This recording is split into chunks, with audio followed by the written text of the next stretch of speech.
Oh, you already going into it? Oh, shit. I got to give my little... What? Welcome. What's up, everybody? It's the Eyesac Yardbird Podcast. We on video. We here.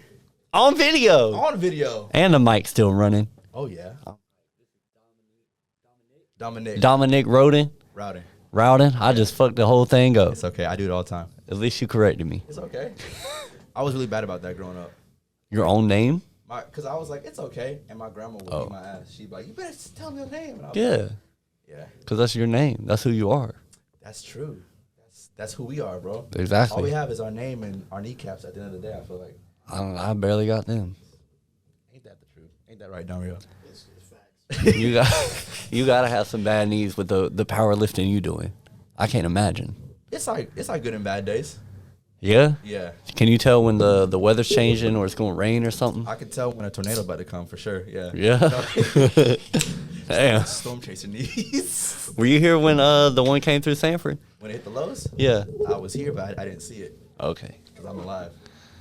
Damn. Can you imagine like can you imagine like seeing that in person? Like no, like I think I was like in 6th grade when that happened. Really? Yeah. Was it that long ago? It was 2011. Yeah. I was in Damn. 9th grade. I was in 9th grade. Well, you're the old man in here. Yeah, I'm so, like 37. Yeah. At least, yeah. But you don't look it. Thank you. You look good. You don't look. That's what I think. Like, you, you look good. you don't look 37 by any means. Appreciate it, man. Yeah. Nah, but I do remember that, honestly. It was crazy. Also, I never thought like we get a tornado here. That was like my first year here, too. I moved out here in 2011. Where from? California, born and raised. Whoa. I moved out from a small town called Vallejo. And I usually say I'm from San Francisco because no one knows where Vallejo's at. That's fair. Mhm. How small is Vallejo?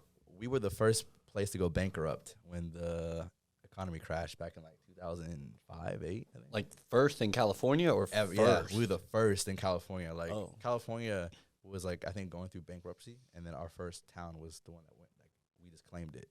And like the schools were bad. The cops didn't care anymore. It was crazy. And my grandma was like, I don't want you doing that. Like she knew I had like ignorant passions. Like that I could easily go one way or the other because my cousins and I were really close.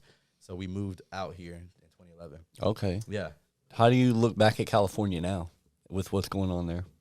What do you think about it? It's still home, but it's not a place that I would want to go live at again. It's so expensive. But all my family's out there. So when I go visit, it's amazing. But it's kind of like anyone's hometown, right? You go back, it's the same people doing the same stuff. Nothing's changed. That's exactly what it feels like for me, except it's just all the way across the country. Okay, that makes sense. But you don't look at it as like, damn, I can't go back there. Like you're going to feel like you can get dragged back or something. No, like if I had to go back there, if the opportunity was right, I would do it. You know, I'm not someone that's stuck on, I have to be here. This just feels right. And I feel like I'm called to be in North Carolina because I've met so many great people. And I don't feel like I've accomplished everything out here, you know? Okay. Yeah. What's some of those accomplishments you're striving for? I want to put North Carolina on the map in a different way. Like so we have a lot of athletes, right? But I want to really put us on the map of like someone from Sanford, North Carolina, Lillington, Harnett County can make an impact, you know, and not just be a statistic, you know? Like we all have our own talents, right? Don Rio, you, like we're all doing big things, but how can we amplify that? I got you. Yeah. So what's your ideas into bringing Sanford or Lillington on the map? I think in my own way, I'm doing it through fitness. I'm Okay. trying to do it through a clothing brand, through my own company's message, and then just by being like a genuine person and showcasing like no matter where you go in life, you have to be true to yourself. You can't just get lost in the hype or the compliments or whatever the case may be because, you know, all we have is our family, and being grounded to me is such a amazing characteristic because not a lot of people can make it or be successful without losing some aspect of themselves. Right. They like got to give up some of who they are just so they can make it in the limelight. So. Right. And at the end of the day, it's like you lost your family, you lost relationships for what? You know, because now you're at the top and you can't share it with anybody. So like, did you really live your life or did you lose it? Whoa. Oh, my goodness. Whoa, wait a minute. That was a bar. Mixtape coming soon. Hey, y'all. Mr. Rise and Shine Yes, sir. on the mic. Yeah. Where did that come from? Tell the people where Mr. Rise and Shine Mr. Rise came and Shine from. comes from? Because it's a dope-ass name. Thank you, man. It comes from, I don't know. I think when I started doing YouTube, my brand was called Rise and Shine Lifestyle, and I've been doing that since I was 18 years old. Wow, since 2015. And then when I would do my YouTube, I'd be like, what up, y'all? It's your boy Dominic Rowden, a.k.a. Mr. Rise and Shine. And I would just always say that. I don't know. It just felt right, you know, because it just kind of flowed and I just kept it. But I mean, like, where did it start from? Because you got to have, like, when I was naming this, I told you it's like somebody called me Eyesac one time, just making fun of me. And I was like, that's pretty funny. Like, I'm going to hold on to that. And then my cousins, they would call our family the Yardbird family just because they thought that was funny. So I put them together and, like, I look at it as taking stuff from people in, like, separate areas of my life. Yeah. And then, like, putting it together to make something pretty cool. No, I love that because it's authentic to you, right? Like it comes from a really beautiful spot inside your childhood or, like, your life. For me, man, I just started calling myself, like, Mr. Rise and Shine because it was already a brand. I had it tatted on my chest when I was 18, and I was like, Mr. It just sounded right, you know, it just kind of flowed. So you just have Rise and Shine on your chest? I have that tattoo. You going to get Mr. added to it? Nah. You got Rise and Shine, you going to put Mr. right above it? Like, right on top of it? Yeah. Nah, like, I remember that day, too. I literally, like, my parents was really against tattoos, but I wanted this tattoo since I was 13. No, since I was 9 years old. Yeah, since I was 9 years old, I wanted a tattoo on my chest. And I was like, I'm going to get one. I turned 18. I was like, all right, Mom. All right, Dad. Love y'all. I'll be back. Dipped out the house with like $400 that I should not have spent and got a tattoo. Sure. And I brought my friends with me, too. And did you always want Rise and Shine tattooed, or you just wanted something on your chest? I always wanted that on my chest. Damn. At 9? Yeah. Why'd you want it at 9? So, my dad was an artist, right? He made music, and that's where I got it. Like, that's why I started with, like, my passion for things. We did music together, and his album was gonna be called Rise and Shine. So, but before he was able to finish it, he passed away of leukemia when I was 9 years old. So, Rise and Shine is like I'm living out his legacy in my own way. Oh my God. Yeah, because he wasn't able to finish it, and that's where the whole brand and all that comes from. It's a symbolism of, like, my hardships, my trauma. And I'm sharing it with the world, saying that, like, these are the things that should have taken me out, but I'm better because of it. Like, it's not easy, but I felt like it happened for a reason. And, you know, we all have a story to tell, and I think there's beauty in being vulnerable. Damn. Yeah. That's beautiful. I wish you would have worn one of the shirts. I am wearing one of the shirts. Let me see. This that new exclusive one, though. Like, this is brand new, bro. This is coming out. Whoa. Stand up. Let them see the back. I can't. Oh, my bad. No, you can just stand up. I was like, I can't. I mean, I can. That's your call. That's your business. I'm gonna wait. Everybody who's watching this, when this goes out, hopefully it'll be coming out soon. Yeah, y'all got. But the merch is cool though. I can blur it out, but, like, is it gonna drop within 2 weeks? Yeah. All right. If you want, we can like drop it, right? Yeah. And then we'll release the video. Bet. Okay. Ooh, I like it. Can y'all see me? Should I squat down? All right, yeah, that's good. All right, bet. Yep. Woo. What's the front for? 2015. What is MMXV? 2015. Is that Roman numerals? Yes, sir. Okay. I ain't never understood them. I ain't gonna lie. I'll expose my ignorance. It's just fancy. It's not ignorance. It's called, I don't know what it is, but it's ignorance. I mean, it just looks cool. It's just for, like, dramatic effect, you know? Instead of putting established 2015. Yeah. Yeah. I like that. I love how it's like minimalist. It's right. Just, like, very simple looking. Yeah, like, if you saw this shirt, you wouldn't think it's for a clothing brand or like a fitness brand. You would just think it's like an actual clothing brand, which is what I'm trying to go for. I don't want to go for just fitness. I want to be lifestyle. I got you. Yeah. What got you into fitness?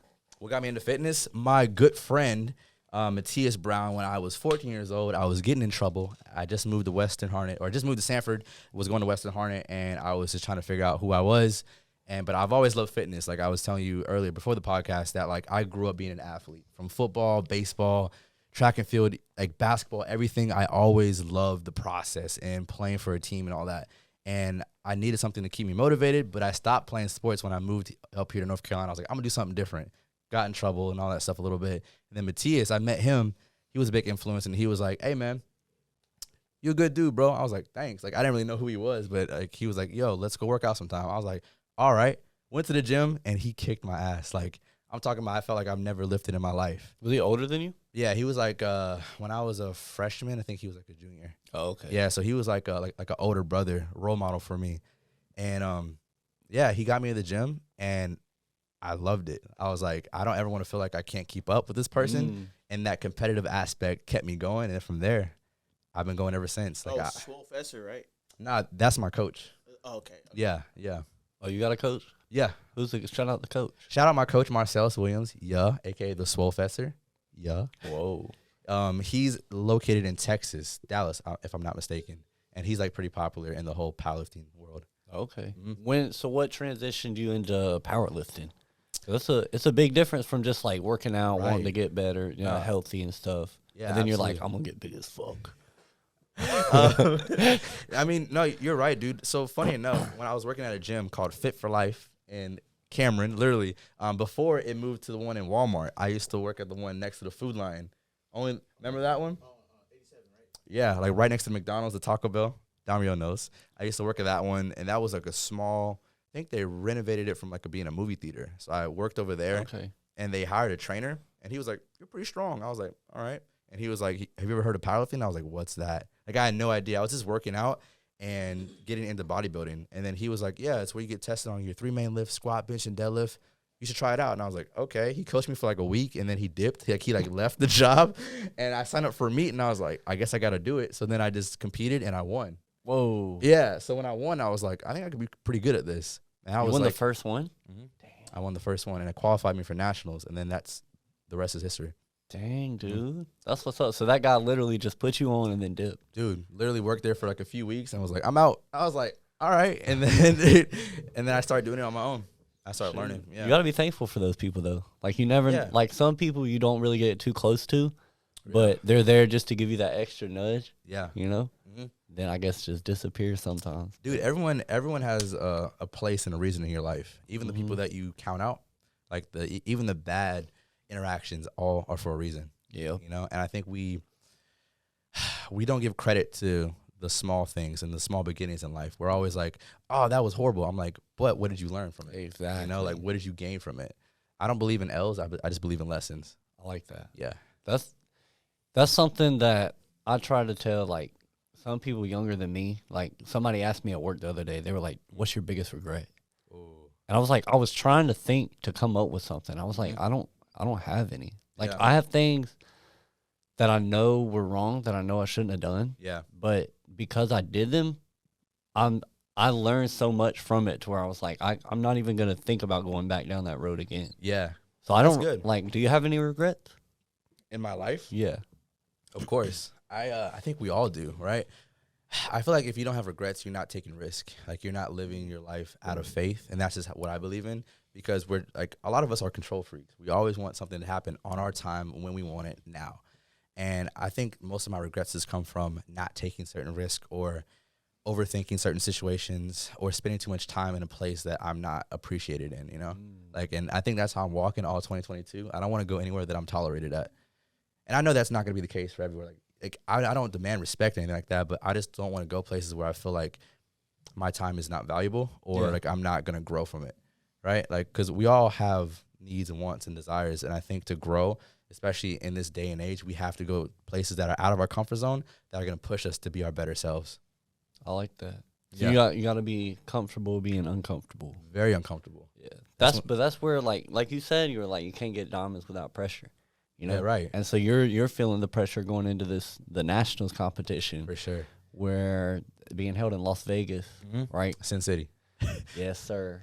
That's where you're gonna go. You're going to show off your body in Las Vegas in front of a bunch of grown men. Sound like some prostitution right there if you break it down. Hey, it's legal there. Damn. But I'm not doing that. Hold on. Let's just wait a minute. We are not doing this for free. For free. That's the key. No. That's so funny you put it that way. But no, it's gonna be a great time, dude. I really can't wait. Are you more excited about this one than the other? You say you have been in 2 or 3 more. I've been in 2. Okay. Yeah, 2 other ones. Are you more excited about this one? Yeah. You seem like it. I am. And I didn't know how excited you were about the other ones, but you seem like very excited. Yeah, you look like you're ready to eat. I'm ready to eat or starve. Stay hungry. Shout out to Jamar. I'm super excited because of the fact that I feel prepared, you know, and something that like I love Kobe Bryant because of his mentality, like that Mamba mentality. And he was like, if you stay ready, you got to get ready. And I feel prepared. I feel like I've done everything I can. Now it's just time to go out there and not overthink it, right? Like I've been there before. And at the end of the day, like I want to go out there and have fun, But we do this for a reason, right? Like, you don't just show up to the podcast or to this area to be like, I just want to have an average podcast or an average conversation. Like, you want to grow, right? So I think to overthink that situation and get worried about your capabilities is the worst thing you can do. So I'm going to go out there and just do what I do best, right? Because any bit of doubt is like, it's only going to hurt you. It's toxic. It's like poison. Yeah. Right? It is poison. It is. It's like, why would you drink a pitcher of water if you knew you had some poison in it, right? But that's what doubt is. That one little drop, even though it's very minor, can cause a whole like domino effect into your life. Mm-hmm. Like, why would I drink like an alcoholic beverage? Shout out Miller Lite. High Life. I keep saying Miller Lite. Miller High Life. Miller High Life. It's there like, is Miller Lite, but this is better. It's better? This is better. They look the same, but it's not, right? The other one's in a blue can. Yeah, or white. Yeah. That's the little Nas one, right? Where he be singing the song? No. Yeah. I told you long ago. Oh. And I what you're waiting for. Hey. But yeah, shout out Miller High Life. We need a sponsorship ASAP. Burger King hit us up.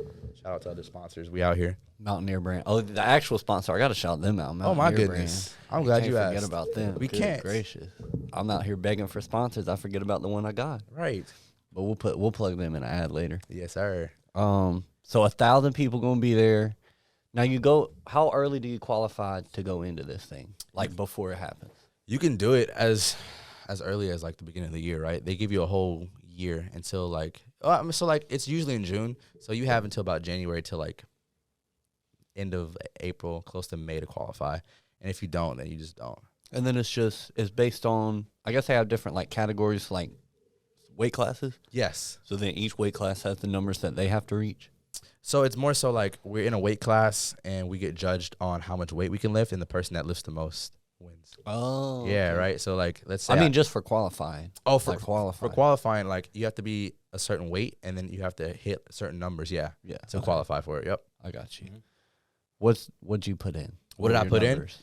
in? So I qualified, I hit a 600-pound squat, a 363-pound bench, and a 628-pound deadlift at 181 pounds. Yeah. Wait. Yeah. Drug tested too, all natural. So I'm 181 pounds. Yeah, that's what I compete at. What do you weigh right now? I'm like 185. So I have to cut like a few more pounds. Cap. Yes. Bro, you're fucking huge. Thank you, bro. What the hell? You weigh 20 more pounds than me. Really? Yeah. But you're tall, man, so you automatically win. Is that what it is? Yeah. I don't know. Down here like I actually weighed the same amount, bro. I weighed like 160. Hold on, let's shout out Donriel real quick. He's been putting in work. Right. Clap it up. That's the swollest Appreciate cameraman in the game. Leanest, best hair. You know what? I'm gonna show y'all. I'm gonna cut right now. So beep. I'm gonna cut right now. Hey, go check out his Instagram though. He's been killing it, and I love his reels too. Oh yes, Appreciate the workout that. videos and stuff. Yes. Yeah, you've been putting in work for real. He put me on to everything I know. Shout out Donriel. Hell yeah. Yeah. I'm not gonna lie. You're low key the reason why I work out. I ain't gonna lie. You're the reason why I work out too. Appreciate that. Yeah. That was a nice moment.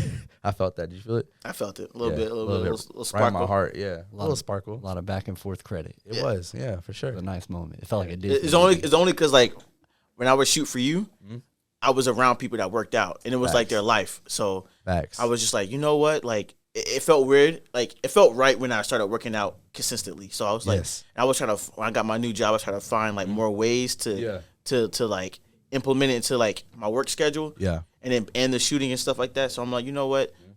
Like, it's not now. I'm like influencing my brothers. They working out. I love that. My girl, she works out. You know. Your mama. Oh, bro. Oh really? God. Wow, that's crazy. She's like doing like little step ladders. She's like taking walks here and there. All that matters. I love that. And like it all started from you. So I'm like, that's crazy, man. Look, we are all here for each other. That's why I'm like, it depends who you hang out with, like who you are around. It's not the domino effect. It's the Dominic effect. Bro, that was a bar. That was a bar. Oh my gosh, that was fire. But for y'all that don't know, me and Dario did a whole series last year called More Than an Athlete. One of my favorite to this day. And I'm looking forward to working with him very soon. I know he's been busy, but we got some stuff planned that we'll probably talk about after the podcast to change the game. For sure, change the game. So stay tuned. I'm ready. Yeah. I like when games change. I like the back and forth. Yeah. I'm excited. No, for sure. Always some heat. Damn, I just had a question and it ran away from me. Jason. How do you feel about me and my buddies were talking about this? Yeah. Because I'm all about people getting in the gym. Yeah. Bettering their lifestyle, better in their body. Yeah. Feeling better about themselves, looking better. How do you feel about the TikTok people that go into the gym and just dance and shit? Yeah. I mean, I'll be one of them sometimes. I'm not gonna lie. Really? No. Yeah. Well, it's a balance, right? We're in a day and age where social media is huge, right? And I think why people get upset is like you're not putting in the work. But I think a lot of people, they don't understand. It takes a lot of effort to make content. Like you think, oh, working out's hard, bro. Try to do a whole video, be interesting, get your workout in, not stay distracted, and then try to edit it after. It's hard, but a lot of kids are doing it. I applaud them. I do it in my own way. I try to get my content done first, and then I work out, right? Because if not, it's so hard to stay focused on one thing. Yeah. But your content consists of mainly like tips and motivating. Is that true or no? Because I haven't done a deep dive yet. It's okay. I vlog my life. If you watch it, I'm taking you along my life and my day-to-day stuff, like my job, my personal life, my friends, and all that. You on YouTube? You on TikTok? I'm on YouTube, TikTok, all that. Dang, shout it out. All right, YouTube is Rise and Shine Lifestyle, all one word. TikTok, I just changed it. It's Mr. Rise and Crime. Yeah, I changed it. And then Instagram, Mr. Rise and Shine, and the clothing brand is official Rise and Shine Lifestyle. I got you. Do you do the dances? Do my little dancey dance? Yeah. Do my little dancey dance. I dance. You know what's funny? I think I catch most of the funniest stuff off of camera. I'm so bad about that because I live for moments you can't put into words, right? Like I don't want to document everything. I'm as much as I am on social media, I do have like I love privacy, right? Like if I'm dating, if I'm my family, I keep off of it because I want to have things that are still kept, you know, sacred to me, I guess. The intimate relationship. The intimate stuff, yeah. Yeah. Because how many people, you know, like post every day, I love my girl. I love my girl. And then 2 weeks later, we broke up. I'm like, oh, yes. And then 2 weeks later, I love my new girl. I love my new girl. Yeah. Can't have it. Then it's the actual domino effect. And then it's just over and over again. Yes. Exactly. They putting on for people that don't matter. Right. And where does that come from? Like, why do we want to please people we never met and get validation from people who don't think about us? It's weird. Yeah. Because we're like, you would think us being selfish people that we would only care about our idea of ourselves. Right. Instead of getting that idea of ourselves from others. We literally get it from everyone else. Backwards, yeah. It's so backwards. I don't know. Like, how many times are people thinking about what they post rather than what people think about them, or like working on a resume or doing better at their job? Like, we're so worried about comments and likes. Like, do people in your life like you? You know, like versus people on social media. Like, I'd rather be liked in real life than social media. Yeah. You know? Like, are you a good person? Right. Do you do good things to people? Yes. You treat people like shit? Do you have good values and morals? Right. Yeah. Yeah, that's a big one. I don't know. It's a confusing time to grow up in, for sure. It definitely is. It's just because we can't compare this to anything else. No. We're literally in our own lane right now. Mm-hmm. Like, our parents can't even help us out because they don't know. They're figuring out too. They're like, why are you so sad? Like, because you're looking at all these people who are successful at 20 years old having homes, and we're like, damn, I'm 20 and I'm still at my mama's house. It's like, dude, it's like I think it's the amount of access we have, like, because I think it's the social media, like, plays a big role. So too much. We have it's like it's at the touch of your fingertips. You can literally see like people your age doing things, not realizing that it's like only like 10% of people really in this world is doing. So, but you see it so much that you think it's like it's real. A lot of people, and it's not, because that's the only people that get pushed forward. Yeah, the people that are the blue checks. But I see it as a good thing, though. I see it as I see it as motivation. You know what I mean? Right, like I could be there if I try hard enough or I work hard enough. Not like, oh, you're never gonna be there. Or I see them as like, you know what I mean? So that's true. That's how I see it. I think the people that succeed the most are the ones that are transparent with their lives on social media, right? Like, you follow people not because of who they are, like, not because of the brand, right? Or because of who they are. Like, people follow you, they follow your podcast because of they invest in you first before anything else. Like, why? Yeah. What's stopping them from watching Joe Rogan versus you? Because they're investing in you. Like, they like how you are, your mannerisms, your questions, all that. And I think we have to get in tune with who we are, and that is most important over anything else. Don't try to be like anyone else. Just be yourself. Yeah. And I think that's how we can grow the most organically. That was a hard thing for me to come to terms with, because I think I was in like 9th or 10th grade, and I kept hearing somebody say, like somebody was like, the hardest thing you'll ever have to do is love yourself. And I was like, that's stupid. That's like, I'm the only one that like that should be easy for me. Right. And then like 3 years later, you're like, dang, it's hard. I was like, I fucking hate myself. I was like, what am I doing to myself? And I couldn't understand why I was acting towards myself the way I was. Like, it didn't make sense to me. Yeah. And so I had to do a lot of searching and reading and praying and everything, trying to figure out key, like, man. Journaling. Yeah.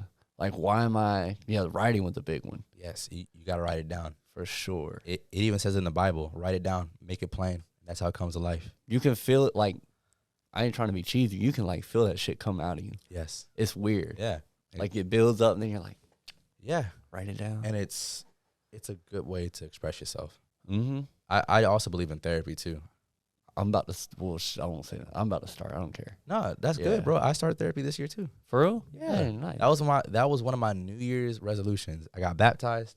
I started therapy. I was like, I'm taking care of myself. Right? Because if I can't be my best, no one's going to take care of me, right? Yep. And I had to just bite the bullet. You know, I was always making excuses. It's expensive. I don't really need it. We all need something. We all need help, right? In some type of way. Mm-hmm. Even if you're not, like, traumatized from your childhood, you should still go just to understand who you are and have a reflection and a good opinion from someone that's a professional. For sure. Do you feel a lot of the burden that was put onto your younger self from your dad passing away? Do I feel that? Do you feel that now? Yes. Can you see it affecting your life? Oh my gosh. And in so many ways, right? Really? Like, yeah, growing up without your biological father is hard as a kid.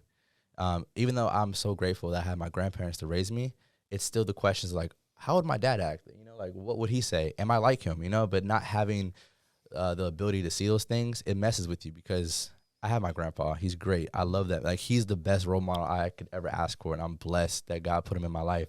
But it's just like, you want to know your father, like the person that is a part of you. You want to get to know him. And I think that definitely messed me up in like a lot of my relationships growing up.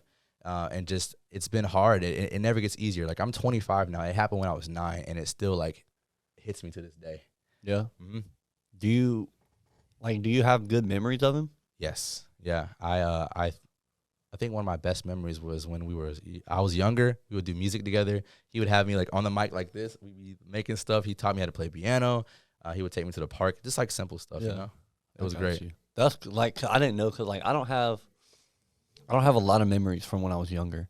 Really? I just don't remember shit. You don't remember it? Like, yeah, like at crazy. all. Like, why? Hey, that's what I hope I find out. That's crazy. I don't know.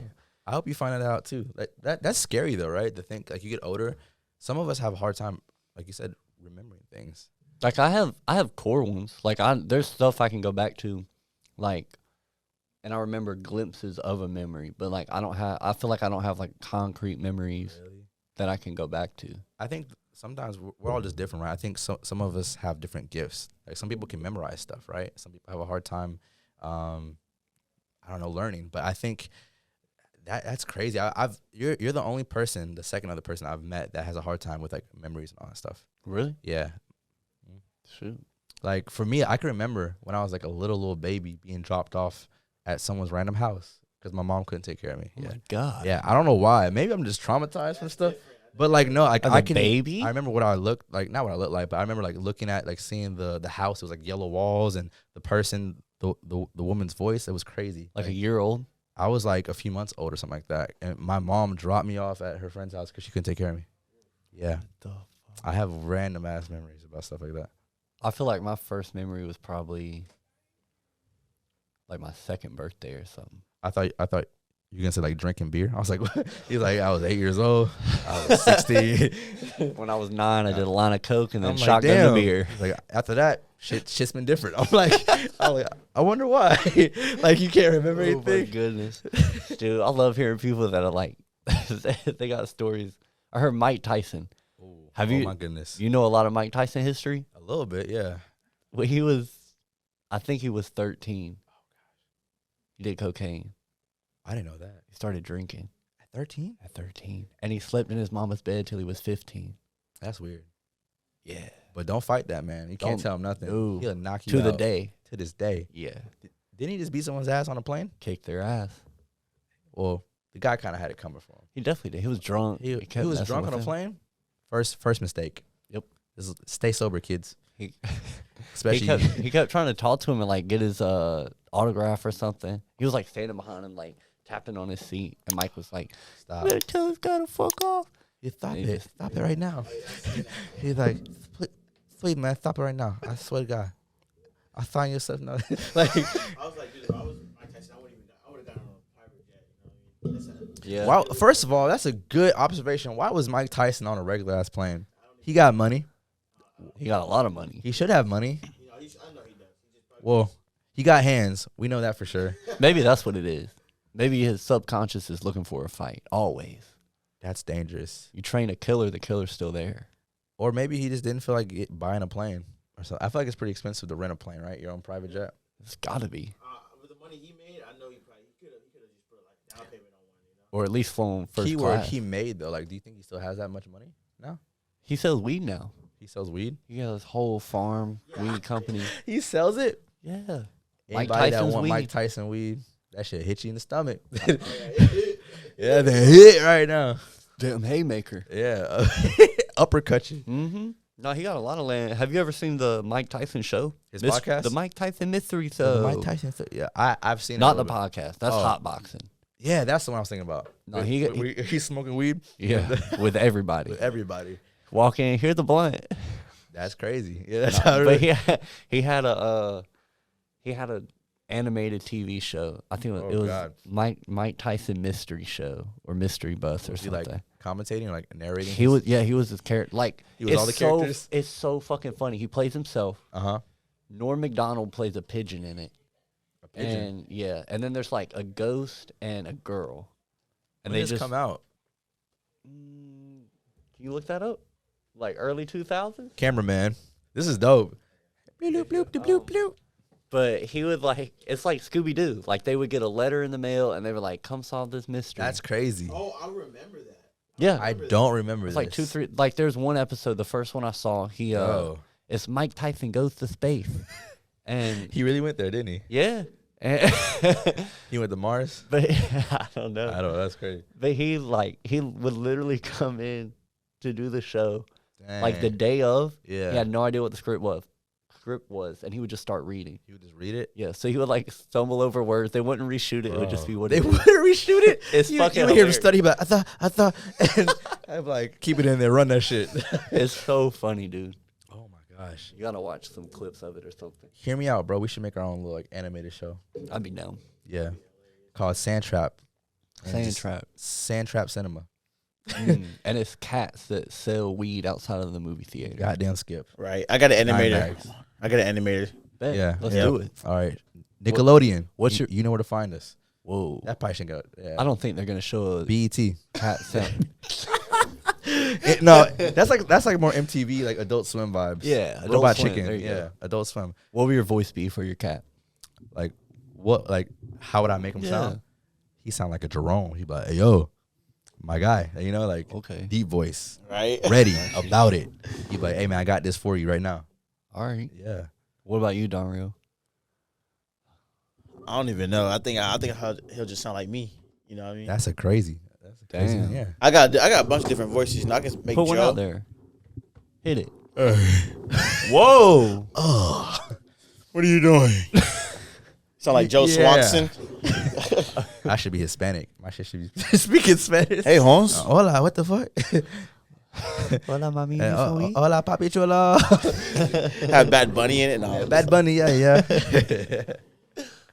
That's a great idea for a show. Nobody better steal it. Yeah. Why wouldn't you watch that, right? I would watch it for like a day or two. Probably. Yeah. And then I'd be like, this shit's trash. Yeah. Hopefully we wouldn't get canceled. This shit trash. get canceled first episode. They're like, yeah, you need to cancel that. I'm like, damn. I think it could work. Yeah, There's for sure. a lot of weird shows out there. Yes, and people watch it. Like reality TV, Oh, my God. can't stand it. You don't watch the Kardashians? No, I don't. I don't blame you. I don't either. I don't think anybody does. Any really. brother that mess with a Kardashian has been cursed. People are obsessed with it. Yeah, It's weird. it is weird. Like with one family, they're obsessed with it because It's like an ideal life, right? It's fame. It's the epitome of fame. Yeah. Yeah. Famous for no reason. Famous with money, living a life that most people can't live. Yeah. And they all changed their appearance. Yeah. Through surgery. Yep. To fit society's, norms or values. That's crazy. Big butts. Big butts, big lip. Small waist. Small waist with a big bang. Right? TikTok challenges. For real. God. Yeah, Kardashian shit's weird. It's the reality TV thing. Kanye West ain't never been the same since he got with a Kardashian. Nobody is. That's crazy. What you said. Yeah, nobody is. Lamar Odom. Chris Humphries. Damn. Everybody just football players of all kinds. They fall off so quick. Rob Kardashian? Who the fuck is Rob Kardashian? Yeah, who is that? Isn't it like Rob is like, I think a brother, right? Yeah, I was about to say the brother. Yeah. There's a male in their family?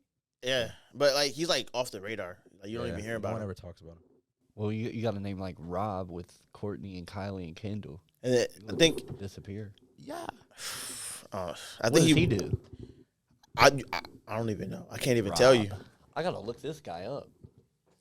Rob Kardashian. Kardashian. Yeah, baby. Kourtney Kardashian. What do you think about the Pete Davidson stuff? He won't even come up on Google. Pete Davidson with Pete, him and Kanye. Pete and Kim. And Kanye. It is what it is, man. Love is love. You think it's love? That's a strong word. I'll admit that. It could be infatuation. I don't know. Like, I feel like anyone in that limelight, bro. Can you imagine having all your skeletons out of the closet? Like, being able to, like, you say one wrong thing, everyone in the world sees it. Like, that's a lot of pressure. And I think that's not a life a lot of people want to live. So for me to speak on that would be wrong because I'm not in their shoes. I can only look from a outside perspective. So what does your outside perspective show you? You think it's just weird or like I think it's hard. It's hard to live that life, and it's weird because I don't understand it. But I don't want to judge it because we judge things that we don't understand, right? All the time, and I don't want to be that person. I like that because it's easy to judge. Right, like you can judge me off not knowing my life, but until you ask questions, fact-finding questions, that's when you can understand, and that's comprehension. Yeah. How do you go about in your day? Like, how do you look at other people? How do you treat other people? It's funny. So my therapist, she does like social media, and she was like, treat others the way you want to be treated. And she's like, that's kind of like BS because what if someone treats you wrong? Then you're giving that same energy back. So I don't really believe in that. I believe in trying to just be the bigger person, and you're never going to be perfect. I don't want to be a perfect man. I want to be a progressing man. So I just try to just not take any of my emotions or my hardships out on anyone and just be a good, kind person. Like my dad always told me growing up, it's never wrong to do the right thing. Just be yourself, and the people that are for you will be for you. You won't have to do backflips for them. Like they will stay in your life organically. Yeah. So I just try to just give out good energy and good vibes because there's so much negativity in the world, man. Like I don't want to add to it. And negativity takes so much more energy than positive. Facts. It takes more energy for me to complain when I can obviously come to a resolution, right? Yeah. Like, are we gonna complain or are we gonna make progress? That's how I live my life. So like I don't have time to complain. Yeah. Now venting, right? Expressing this emotion or this concern. I'm upset. Cool. What am I gonna do about it? But if I'm just complaining and just not coming with any type of, not trying to help myself, then what's the point? Right. Like you got it, because you can't say you're not gonna have no negative energy. Like but you can choose not to put it into somebody else's life. Yeah, it's no one else's fault for your life or your decisions. Because you're gonna feel like all the emotion. Yeah. But like you said, if you acknowledge them, go, hey, this is how I'm feeling right now. Right. What is this feeling? Yes. Let me live in it for a little bit. That's been hard for me too. Yeah. Like my friend taught me that. He was like, feel the emotion, understand it, move on. A lot of us are like, what? Suppress the emotion, get rid of it, move on. I think that's where like having a father like in your life is like supposed to. A strong man. Yeah. Like a real father figure, not just a man that raised you and put food on the table, but like a man that's okay with themselves, that understands like men have emotions, men go through stuff, and giving you tips and tricks on how to navigate through life, because life's already hard, man. It's hard as shit. It's already hard, and I think people don't understand. Like we don't want, especially as a man, we don't want to date a woman or be with someone that's gonna make our life harder. I only want to be with people, friends and all that, they're going to cultivate and add to my life. And that's not selfish. It's just being real. Like, we don't want anyone to hold us down, right? Yeah. You can't have that. If you're planting a garden, you're not gonna like throw rocks at it. You're gonna put water in it. Yes. You're not gonna dig up the seed after you put it right. Put in. it right in. Yeah. Yeah. So it has to be something that, yeah, like you said, is organic. That is cultivated through time, Yeah. rain, sunshine, and stuff. Yes. You need all the things coming in, adding to your human experience, because when you thrive, the people around you are gonna thrive. Facts. And you know what I've learned too? Being planted and being buried look the same. Like death and growth look the same if you put it in seed form. Both of them are getting buried, but one's growing and evolving and one's not. And I think a lot of us are in seed form. Like this is in seed form. This is gonna grow. I never thought about it like that. Ever. But if you look at it and don't believe in it, it can die. But both of them look the same, right? Bamboo trees, funny enough, they don't grow for years, but when they do grow, they accelerate like at a crazy pace, like 6 feet in like days or like overnight. Yeah, yeah. So don't count out the small things. Don't count out that mustard seed faith, right? Because the most beautiful things happen with small beginnings. Dang. Yeah. Mr. Rise and Shine dropping knowledge out Woo! here. Oh my God. Yeah, we does this. You gotta have a lot of ideas for merch after this conversation. All of them. Yeah. I'm excited. I'm excited for this too, man. For the drops. And stuff. Yeah.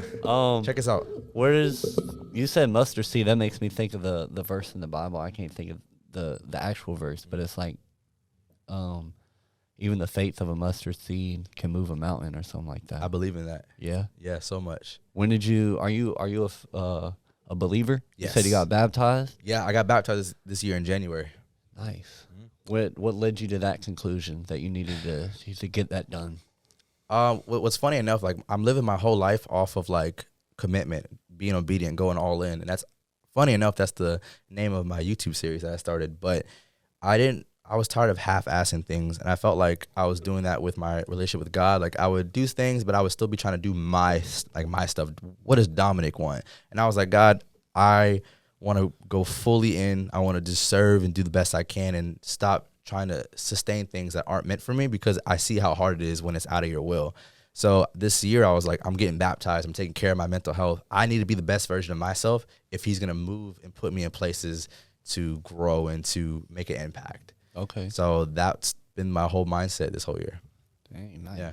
Are you, I mean, how long have you, I know you said you grew up in the church, and then you said later in life, 19, 20 is when you kind of found out you needed to lean more on God? Yeah. So what really led me to like my faith was, along with me losing my dad at 9, I lost my grandma on my 19th birthday who raised me, and I lost my biological mother on Halloween in 2017. Good grief. So when all that happened, like it was already hard, but that's where the brand and the message became so much more than just like, oh, I want to make a parallel. Like this is my life. Like this is my pain and my struggles, and I'm sharing it with the world to be like, you guys can overcome anything that happens to you. Like don't ever think the bad is a punishment, right? God always has a plan, and I wanted to dive in and be like, I know he has something big for me, because he wouldn't put me through the worst of the worst to feel this way just for nothing.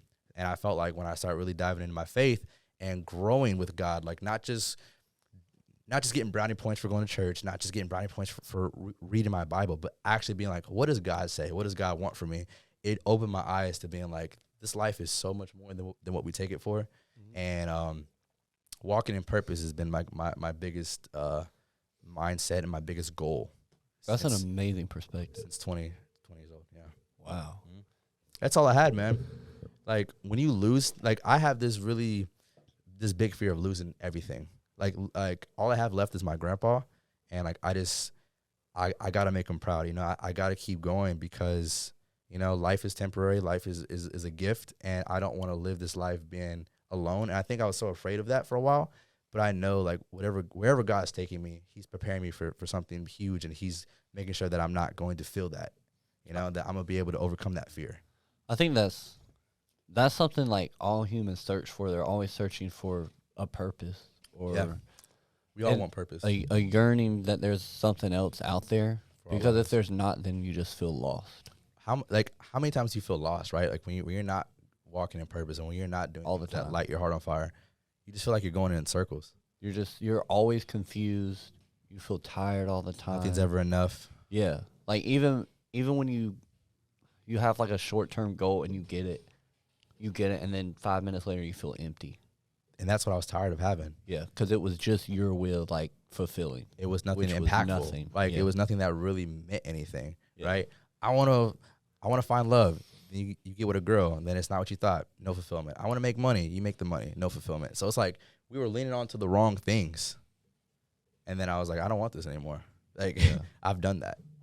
Are you, and that happened at 20 when you were like, I need to change? Yeah, like 2017, I think I was like about to be 21, and I just was like, I started reading the Bible more, and I started like listening to sermons, and everything, I swear, everything I watched related to my life.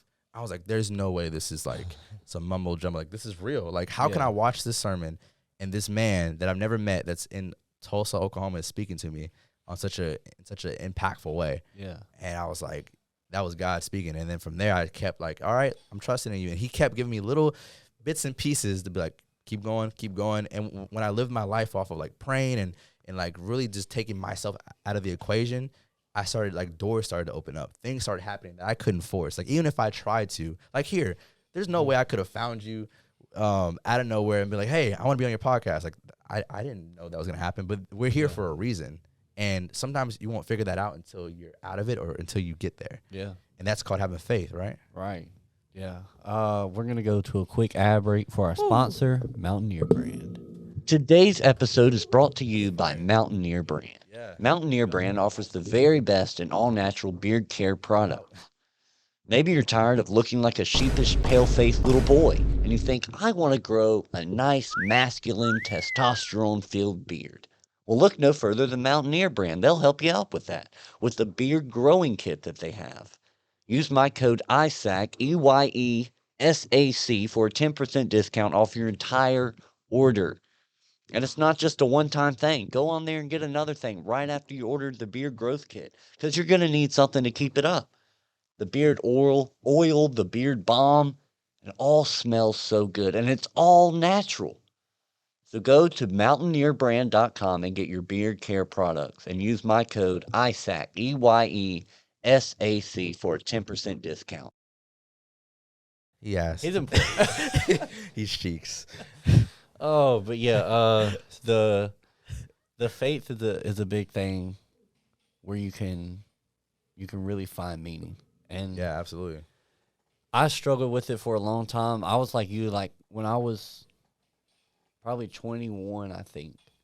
I was like yesterday. Yeah. Yeah. Okay, old man. I was like, I realized like how lost I was. Like, I don't know when it hit me, but it just smacked me in the face, and I was like, wait a minute, I don't know where I'm at all. Really? Yeah. And I started reading and getting more into the Bible and more in depth with it and talking with God more, and the personal relationship was growing. And then like, I just started seeing things like just good things happening. So cool. Finally, That's so cool. And like, where are you at right now? Like, do you feel like everything is going good, like better than you expected with that walk, or do you feel like it's still like up in the air? It's I mean, I definitely need to be better with it. I can always be better with it. But I feel really really comfortable with the relationship I have now. That's good. And not in a way where it's like comfortable, like, you know, like I'm not progressing or anything. Yeah. But it's like I feel secure in it. That's good. I'm not questioning it anymore. And was this your choice, or was it like more so like you grew up seeing it as well? Like I grew up seeing it, and then I fell out of it. Why? Just giving into the world. Like I started listening to other voices that I learned later on weren't the ones I should have been listening to. Yep. But you know, like some wolves dressed in sheep clothing, they can sound pretty good. Yeah. And so I gave into that, and then realized the decisions I were making were for me, and they weren't for the glory of God, for the purpose that He was laying out in front of me. Yeah, amen. And so I was like, I kind of want to sit in the back seat for a little bit. Right. Let somebody else drive. And people don't understand that's such a great example too. Like for some people, that is hard for them. That sounds like death, right? Sitting in the back seat. It is death. Yeah. Like you're killing who you are for a better purpose, though. Yes. That's hard. Yeah. That's really hard to accept. Why do you think that's hard to accept for most people? Christianity is the only religion that goes against the will of man. Yeah, I agree. it goes against the desires that man has. Yeah. So, like, if you can pick, and I'm not saying like, well, yeah, you can pick another religion and you'll be like, you'll still be able to enjoy the things that you think you should enjoy. Yeah. That other people say you should enjoy this. Yeah. You should do this for you. Mm-hmm. You need to feel this way. It's like very self-centered.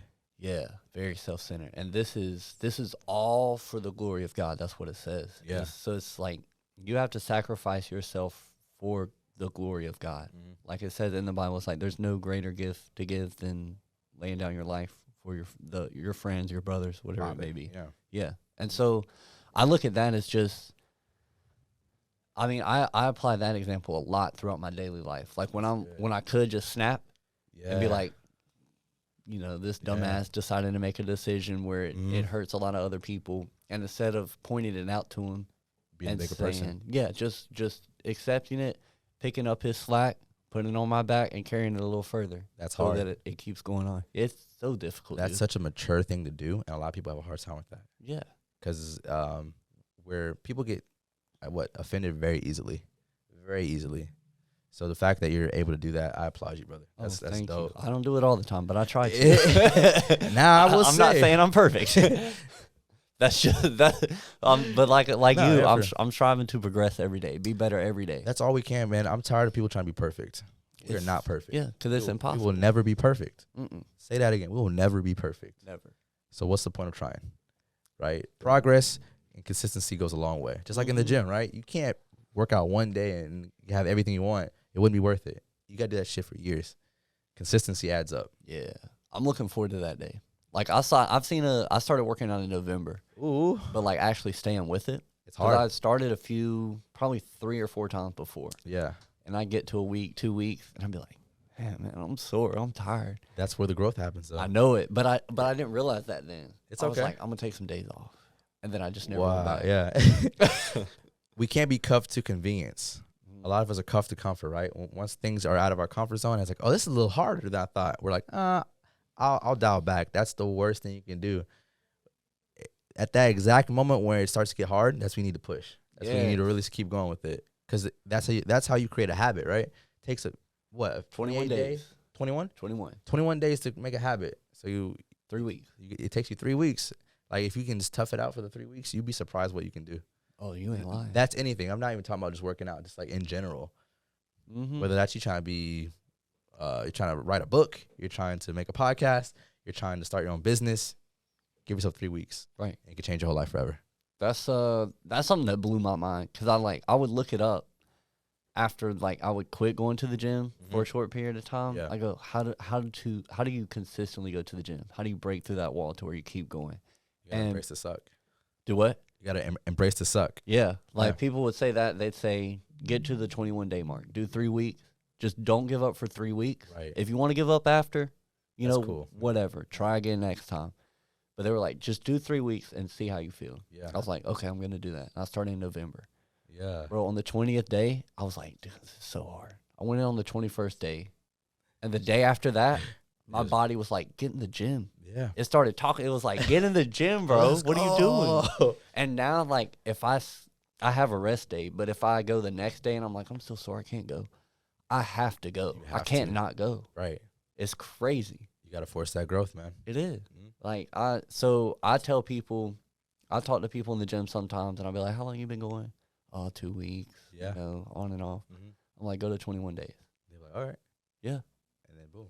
That's where the magic happens. Right. That's where the magic happens, dog. That's really cool. And like you said, you can apply it to any situation. Anything. And I always try to say that whenever I'm talking to people. Like, my life is not about working out. I enjoy it. It's part of my life, but I don't want to be one-dimensional. Like, there's a lot more to everyone than what meets the eye. Like, I'm not just going to look at you and be like, you're only a podcast person. Like, no, you probably have so many gifts and talents, but I think we don't acknowledge that. We only look at, like, Don Riel only does videos. No, that man does so much more, And I love when I can meet people and get to know who they really are. I think that's dope.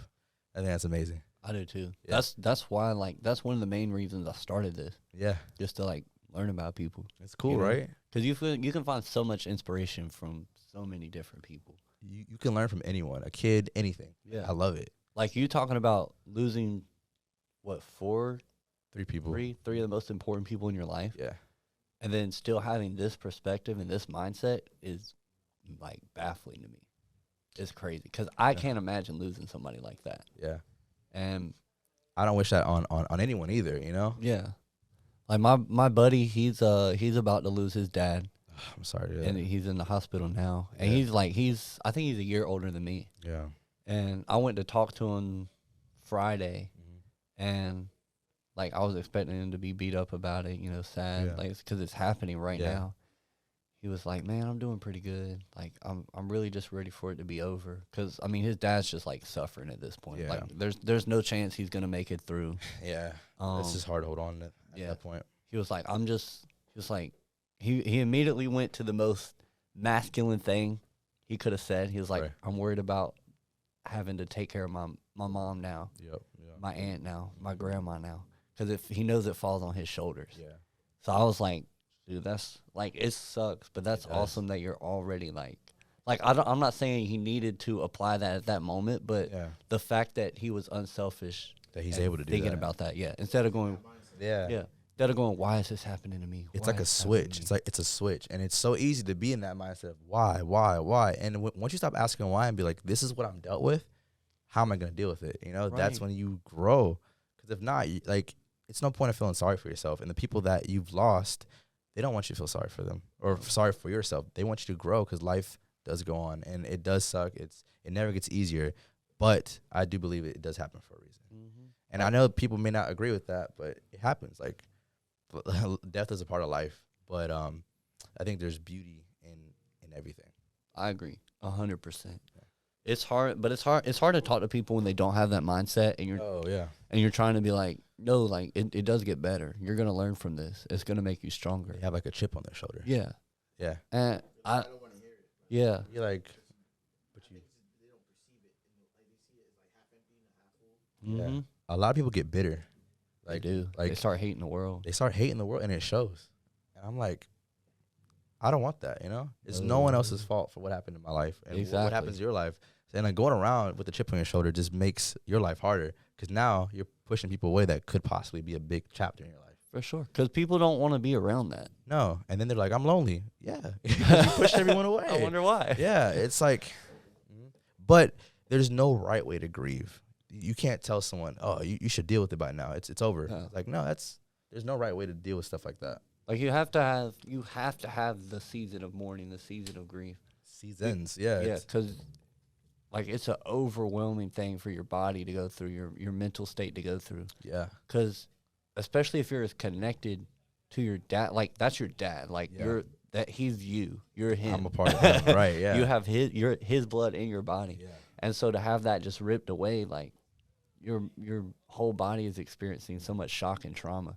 It makes you grow up at a very young age. Like 9 years old, experiencing that, it was like my eyes opened to like, oh my gosh, like this is real. Like, you know, it was like playtime was over. That's kind of what it felt like. And then from there, I had to like, it made me grow up at a rapid pace. Yeah.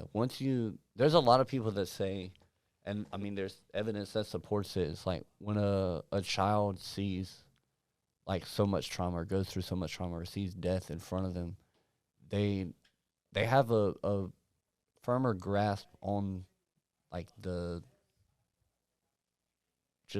craziness of life and how quickly it can go away. Yeah. So then the actions that they take after that kind of fall in line with this could be over at any time. I think a lot of us act in desperation too, right? Things get tough, we start just getting desperate. We just start going for whatever. We start looking for whatever can make us feel good. The easy way, convenience. Yeah. That leads to death. Comfort. It's not good. But like it's just hard, man. And I think, you know, shout out to your friend that's going, not shout out, but I applaud your friend for going through this traumatic experience, but having a good mindset, and that you're there for him. I know he appreciates that more than ever. Yeah. So it's good to have people like you in his life. Yeah. I don't know. I just feel so bad for him, man. Yeah. Like I said, I can't. Like I look at my dad as the wisest man I could ever associate myself with. Is he your hero? Yeah, big time. Yeah, for sure. I love that. And like I find myself, I do a lot of reading, and Not like books. I like to read fuck books. I'm like, whoa. I just look up a lot of stuff. Like, yeah, that's good. Like deep questions and things. And one of the things I found is like children look at their parents throughout their whole life growing up as these like almost God figures. Right, yeah. Because they're the ones that you view as the people that gave you life. Yeah, true. And I still find myself like looking at my dad that way. I love that, man. Like, but now I can still like step aside and go, okay, he's just a man. He's just another person. Yeah. But at the same time, like I've learned so much from him and still continue to learn things from him. And so like, like I said, I can't losing him. That would be crazy. Yeah, it'd be wild. Appreciate everyone in your life, man. Yeah, like tell everyone that you care about, you love them every single day. I'm being so for like, I just don't take this life for granted. You know, the people in your life are here for a reason, and I think what I went through just made me realize like if you feel a certain type of way, call them. If something's pushing you to spend more time with them, do that. Like, don't get so caught up in what you want to do that you miss out on the people that matter the most. Mm-hmm. Yeah, I got to get better about, I guess, using my words. Like, saying I love you more and... Just be like, hey, yo, Dad, I love you, man. Like, for real. You're like, all right. You're like, all right, cool, get away from me. You're like, all right, I'll see you tomorrow. Go cut the grass, son. What are you talking about? One thing I figured out was that, like, if you can't really say it with your words, you can, like, show it with your actions. Mm-hmm. Facts. Because I do that with my grandpa. Like, I seen this one video. He was like, if I visit my grandparents, like once a year, then I have like 5 more times to visit them, you know, and they're like 75 or something like that, right? Yeah. But like, you know, like if I'm like driving past my grandparents' house, I'll be like, I don't want to visit them right now, but then I can be like, yo, what if they like die tomorrow? And I'm like, you know what? No, let me just do it, just because that thought will scare me. Then I'll just pull into their house. Yeah, it doesn't have to be like for an hour. It could just be like 10, 15 minutes. And they'll enjoy it. They'll be like, thank you for spending time with me. And I'm like, oh, you're welcome, you know? Yeah. Because you have like no idea how much that means to that person. Yes. Or what they could have been going through during that day. Yeah. Like, that's why I asked you that question, is like how you go about like treating people. Mm-hmm. Because I have the thing where like I always assume somebody's having a bad day. Yeah.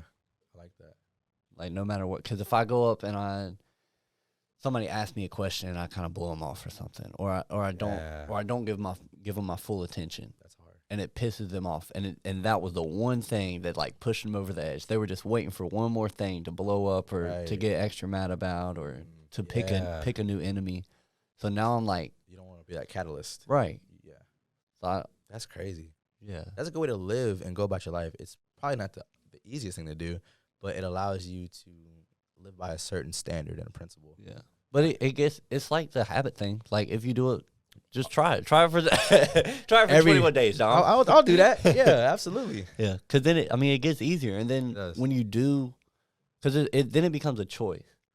Because if you choose over and over again to go, this person's having a bad day, this person having a bad day. Yeah. When you get to the point where you go, is this person really having a bad day? That's when is this person having a worse day than me? Yeah. That's when the selfishness kicks in, the ego takes over. And you're like, I don't have to talk to them. Yeah. And then like, both of you are having a bad day. Bam. Just like no one wants to have a bad day. No. Yeah. No bad days. No bad days. No bad days. For real. Just not as good days sometimes, I guess. I remember it, right. That too. I remember listening to this guy I follow. His name's Mike Rashid. He's like big into working out, very wise man. He was like, he lives his life by saying only good things happen to me. Like just straight up. Like, whoa, only good things happen to me. I mean, and that's a strong mindset and perspective to have because that's obviously not true, right? Bad things do happen. But how he looks at it, even the worst of the worst, only good things happen to me. Mm-hmm. I'm like, dang, I like that though. So like even if that bad thing happens, he's like, this is gonna something good's gonna come from it. Okay, that's how he lives his life, right? Anything happens, he's like, oh, okay, this is gonna turn out for my better. Yeah. For better for me. I'm like, I love that. Is right. Just imagine waking up 21 days, only good things happen to me. Waking up.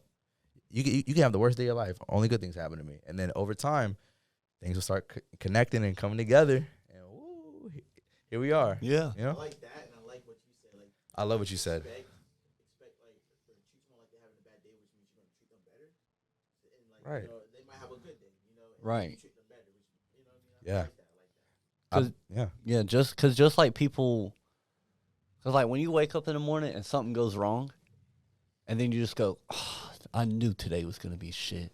That's your mindset for the rest of the day. You're making that a reality. Yeah. So if somebody comes up to you, you're already expecting them to be a piece of shit to you for whatever reason. Off the rip, yeah. So if they're nice to you, you're thrown off guard, and you're out of your element. You're like, right. wait a minute. Why are they being nice? Yeah.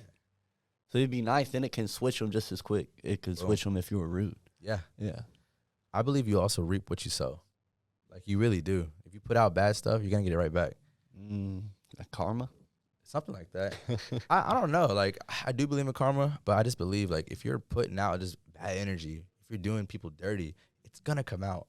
Like, I don't care how long. Eventually, yeah. I don't care how long you go carefree, scraping by, like, no one notices.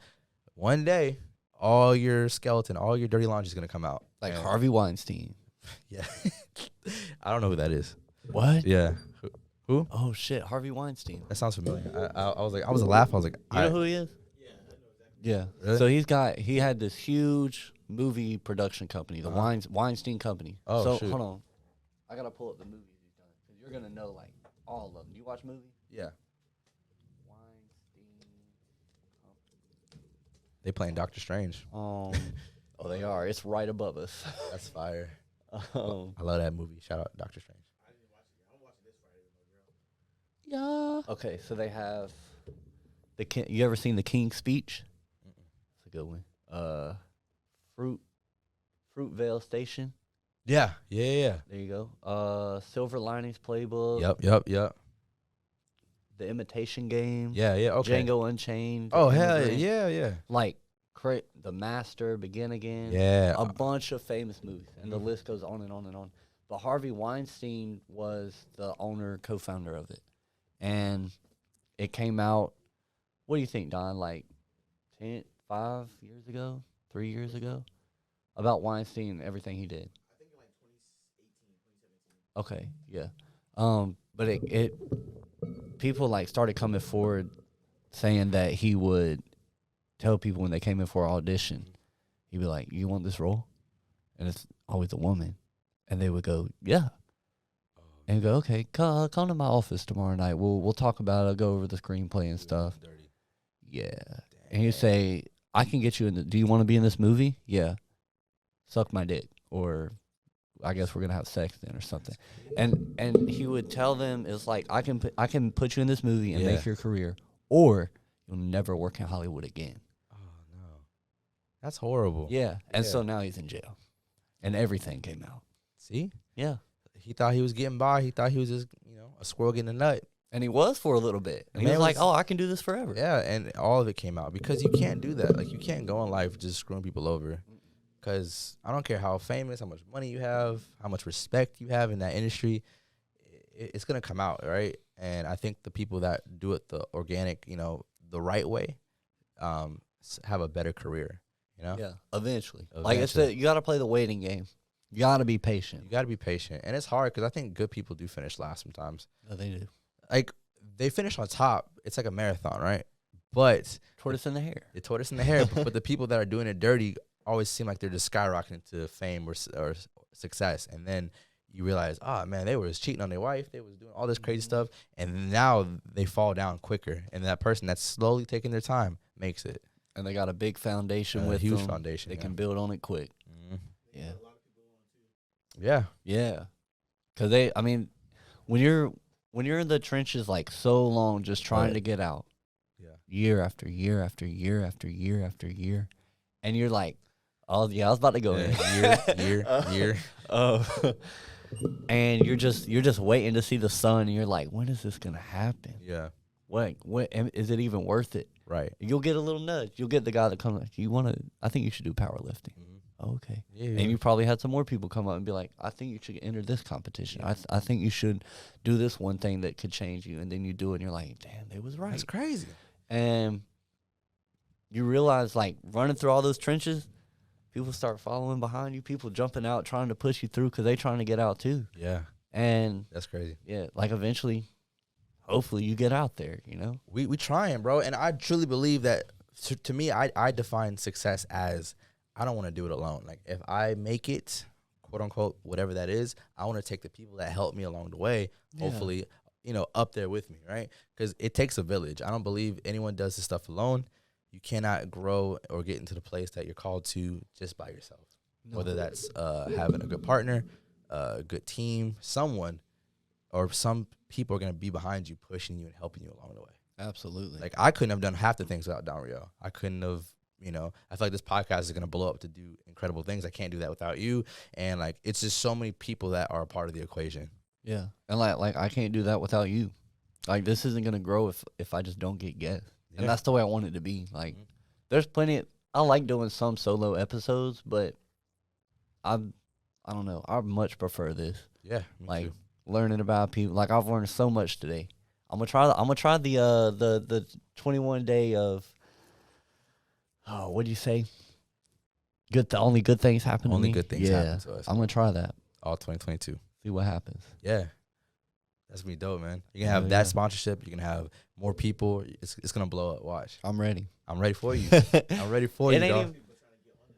Right. That's the craziest part. Like, people reaching out and they be like, "Hey, how do I get on the show? How do I do it?"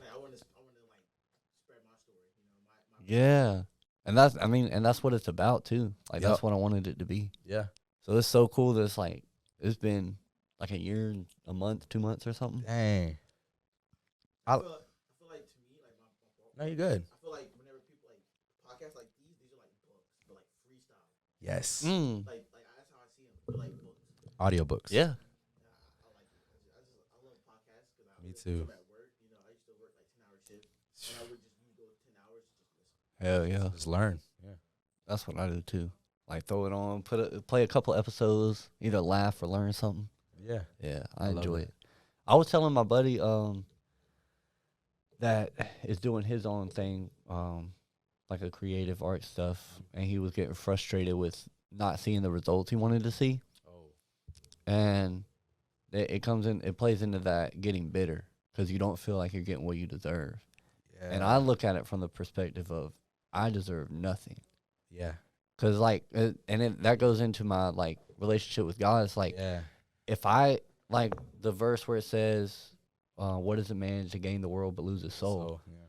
So what is it worth, Nothing. You get a few days in the sun, and then it's gone. You gone. It is gone, right? And it's not going to flourish when you're gone.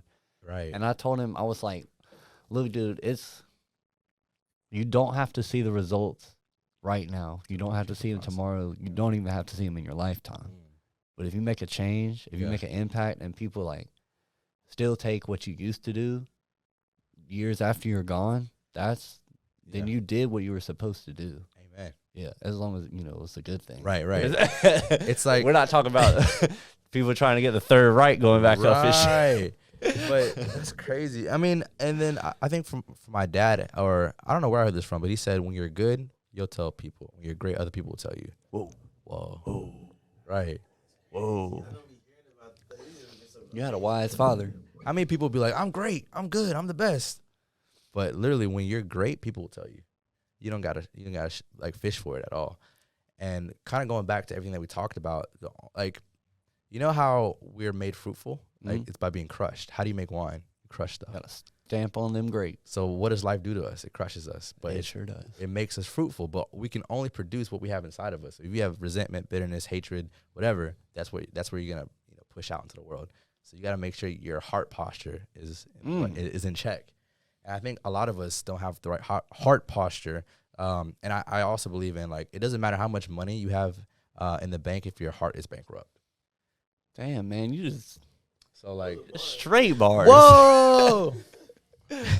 Good grief. But yeah, I'm loving that. So that's just the vibe we're on, man.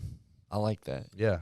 You when you found yourself around, like, the negative people, because, like I said, when I was around negative people and didn't even realize it until I was away from them. Oh. Do you think that's the only way you can find that out? Or are there other ways you can exercise that practice? I think deep down we always know what's for us and what's not. Like, no one can tell that for you. Like, sometimes we seek that reassurance of that validation. You know how we'll have a talk like, hey, man, me and my girl just ain't seeing eye to eye. But deep down, you know the answer. You know what you want to do. You're just trying to search for it in other places, right? You just want someone to confirm I'm not crazy, or confirm that, this is normal, Right. And I think sometimes it just comes to us knowing ourselves and just being real, like, this is not for me. And I think you'll know negativity when you see it, and it comes in all shapes and forms. I think a lot of us overlook the red flags. Mm-hmm. Like, straight up. We'll be like, Not man, wrong. like, this keeps happening. This person only calls me when they want something. They never look out for me. They're always taking. They're just having a bad day. Like, no, like, when people show you who one more time. When people show you who they are, believe them. Like, straight up. And that doesn't mean people can't change, but you can't overlook, like, habits. Right. You can't. Like, if that's just how they are, that's how they are. And it's not your job to change anyone or to force that. No. But it can go, like, if it's somebody that you've cared about for a while, somebody that you thought you had love for, somebody that you thought had love for you, then you can do the thing where you plant the seed. You go, these are the issues that I see that continuously come up with you. Mm-hmm. Maybe you think about working on them a little bit. Communication. Yeah. And if they put up a wall, if they continue acting that way, then it's not for you. It's not like, get away from that as soon as possible. And negativity is everywhere. Mm-hmm. You don't have to go and search for negativity. It finds you. It'll search you out. You can open up your phone and find something negative. Yeah. What do you put your attention towards? Like, at the end of the day, if you look for it, you'll find it. Straight up. Yeah. And that's on anything. Yeah. So how I dodge negativity is just by, like, just not feeding into it. I see it all the time. I'm no different. We all go through something negative, but I choose to be like, all right, this is it. Like, I'm putting myself away from this because I value my energy and my mental state. I got you. Yeah, that's important. Yeah. That's something that I kind of, like, put on the back burner. You can't, bro. I know. Well, I know that now. That's something I used to do. Who hurt you? Listen, like, everybody. I'm not name dropping. Right. Boo, boo, boo. Like, he starts putting all these names. I'm like, I'm going to start with LaQuisha. I'm like, God damn. That bitch. Oh, my God. God. Oh, my goodness. No. There's plenty of people in your past that I used to go back on and blame them for stuff. Why? Because I wasn't in the mindset of, this is for me. Like, I can learn from this instead of holding a grudge with it. You felt like they took from you. They took your piece. Just did me wrong, yeah. Yeah. Yeah. Which you probably didn't. Like, I don't think any of us deserve that. Yeah, but it comes a point where I was overlooking the red flag. So I was denying taking responsibility for putting myself in that place again and again and again. Yeah. And then the same thing's happening. Yeah.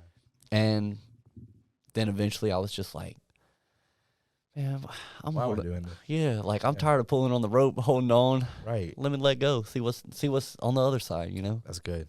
And I respect that. Dude, so much peace just like immediately. You're like, oh, the right peace. Yeah. It's the one that lasts. Yeah. Actually, you feel it forever. Mm-hmm. Or for most of the part. Yeah. I mean, that's the difference between, you were talking about joy and happiness earlier. Like, that's how I viewed joy and happiness. Yeah. Like, happiness is in a moment, right? You have a birthday party, you walk in, you're surprise, happy all over. But when it's over and the good times are gone, are you still, like, do you still feel peace and know that love was real and it wasn't just that temporary moment when they were there splitting the cake with you? Right. You know? So that's where I think joy comes in and finding the good part in the bad stuff that's going to constantly happen and continue to happen. Yes. Absolutely. Hell yeah. Heck yeah. Heck yeah, we don't cuss on here. Fuck yeah. Whoa! Oh, God. Gosh golly there, Batman. Good golly, boy. Damn. Yeah, there, Bo. You already know what I'm talking about. Mr. Rising, Bo. Oh, my gosh. Do you have, like, a team that you work out with, or you go to the gym by yourself? You a lone wolf? Not really. So I work out at Spider Strength Gym, and that's in downtown Raleigh. But I work out with a lot of amazing athletes. Like, one of my good friends, his name is Jamar Royster. He's one of, like, the strongest dudes in the nation, literally pound for pound. Like, I think in the world, honestly. That man's the strongest dude almost in the world. Yeah. I think you should have him on a podcast next. Yeah, facts. Look him up, Pancake God. Instagram. Pancake God? Shout out to you, bro. Wait, somebody told me about Pancake God. Whoa, Mr. Worldwide. Did you? Yeah. Well, I gotta look him up now. But putting him in my notes. He motivates me, man. His girlfriend Becca, who's a good friend of mine, Becca Nuns, and like this gym that I go to, like it's just amazing individuals. It's like a huge strength community, and we just push each other all the time. Like the energy's unmatched. It's fun. It's just like one of those like in the cut gyms. Like it's literally in someone's like garage. It's like in this abandoned building. We like walk down this broken driveway and we just get it in. Like you wouldn't think it was a gym. It's like you like a garage. It's literally like a garage. It's like you in Rocky. Yes, training. That's dope. It is dope, man. It definitely keeps me motivated. When did you start going to that gym? Off and on, I started in 2017, and then I fully started going there during the pandemic because I moved up to Raleigh. Okay. Yeah. What time do you go to the gym? I know it's Mr. Rise and Shine. Are you rising and shining? Absolutely, bro. I've been going to the gym at 5 in the morning. Flat. I wake up at 4:30, get to it. What time you go to bed? Early. What time? Like 9, 10. Damn. It's not really early, but like I be getting that sleep in. Yeah. I got to. I got you. Got to see it through, my boy. So is your only job the coach? No, so I have a day job as well. I work at Omega Chiropractic in Apex, North Carolina. I'm a rehab technician. Whoa. So I assist patients in getting stronger through, rehabilitation, and I also teach classes, online coach, clothing brand, YouTuber. Shit, dude. Trying to do it all, man. That's dope. Trying to do it all. How would you suggest people?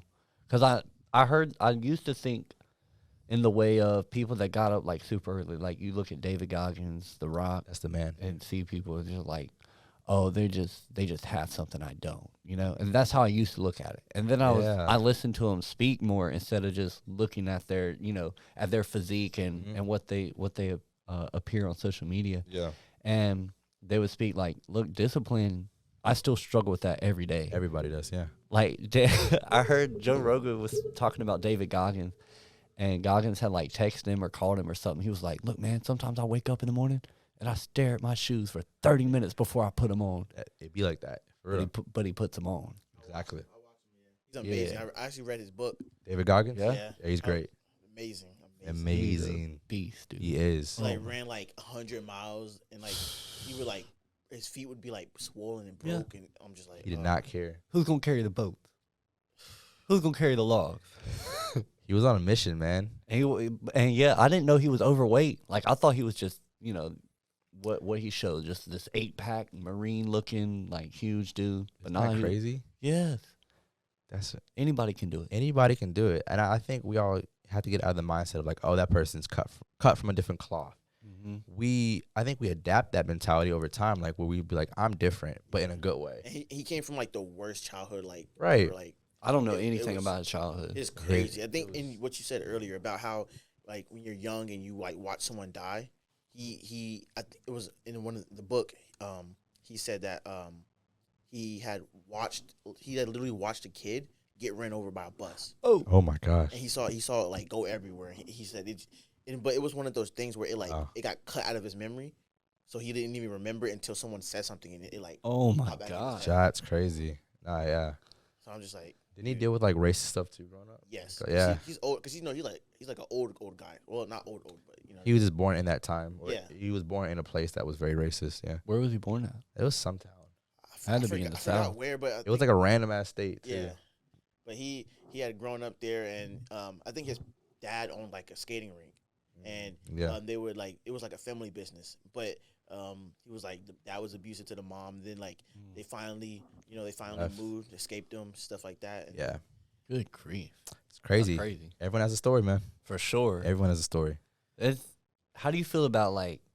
I was talking with my buddy that he just went pro in golf like recently. What? Yeah, that's crazy. He trying to get out there. He's out there. And we talk a lot more now. Like our bond has grown. It's something I'm very thankful for. Yeah.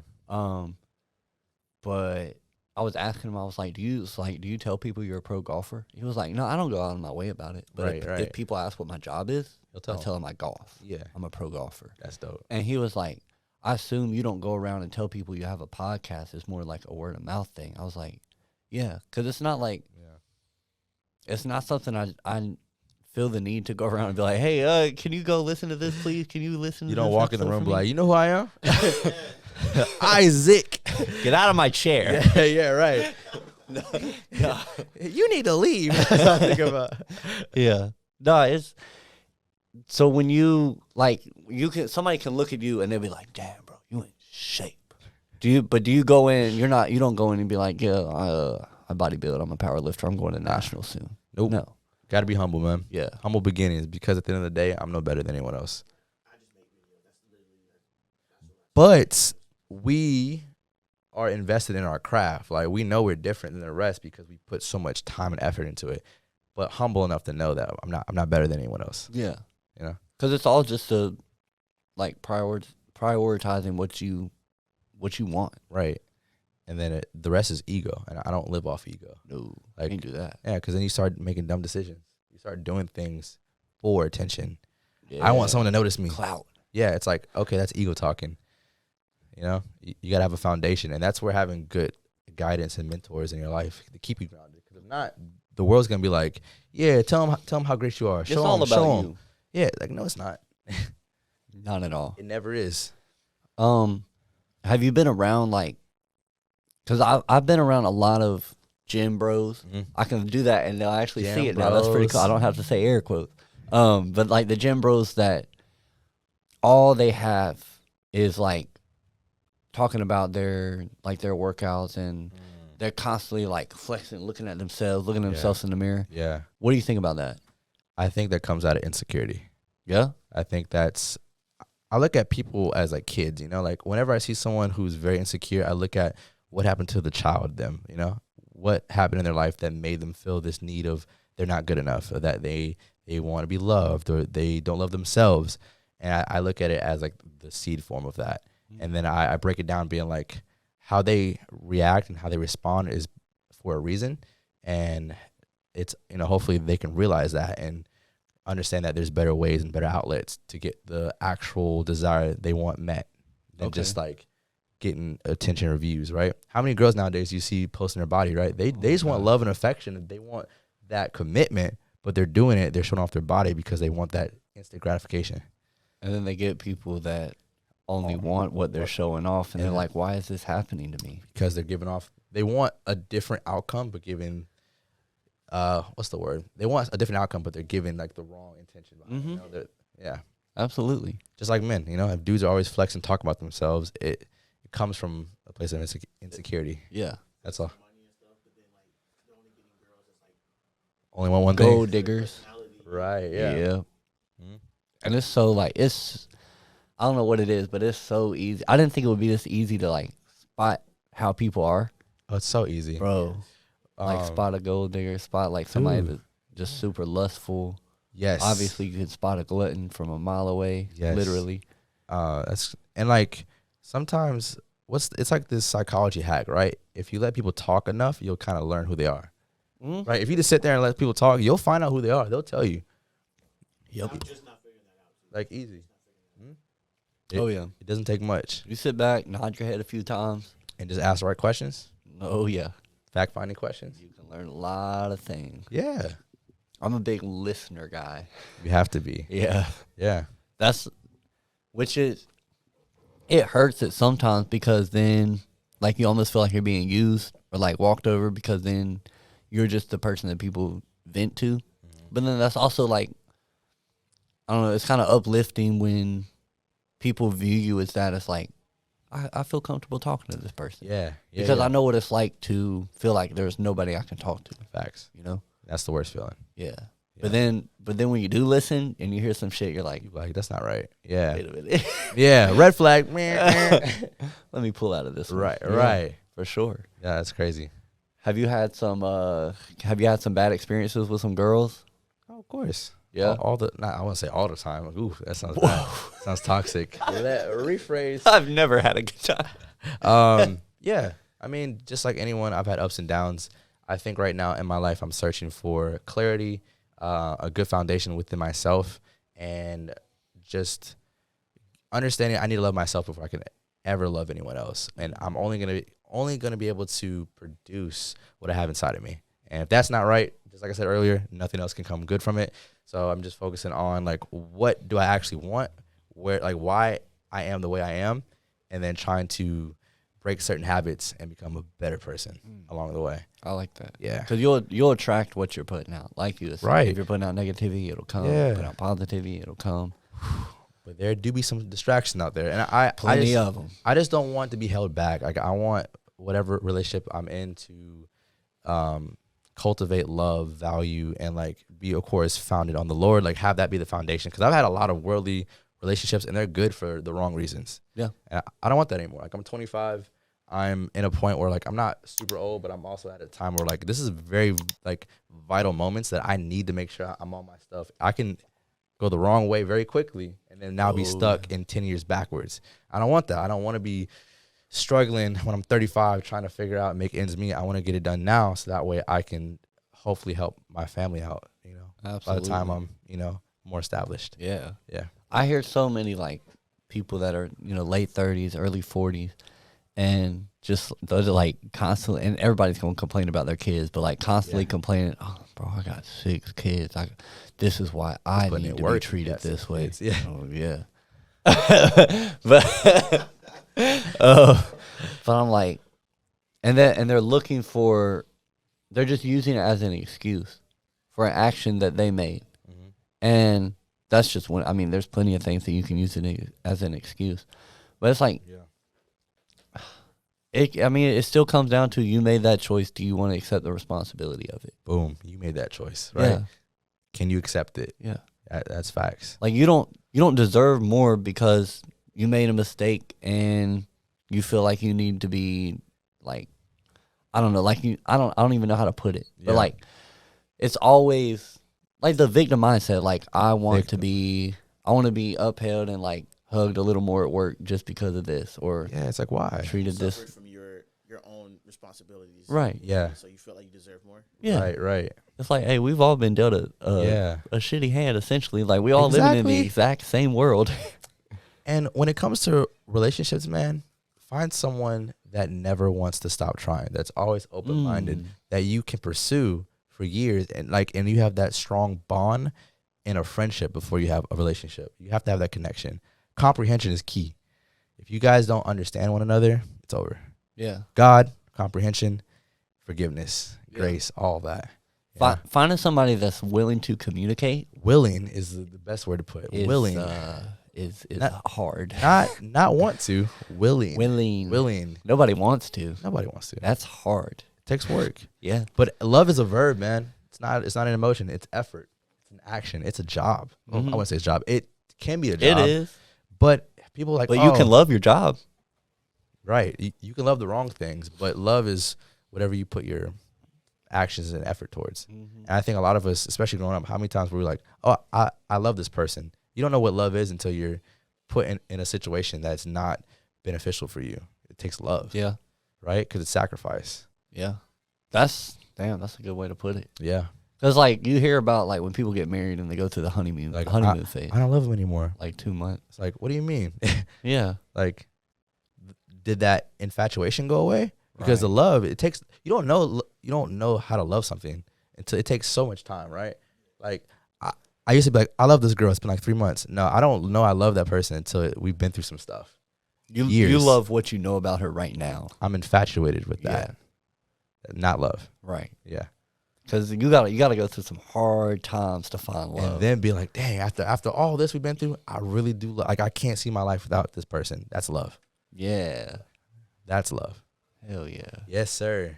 Damn, this podcast got good. Let's open our minds up, fellas. Let's stop being city boys. Let's start being good men out here to the world. Yes, sir. Yeah.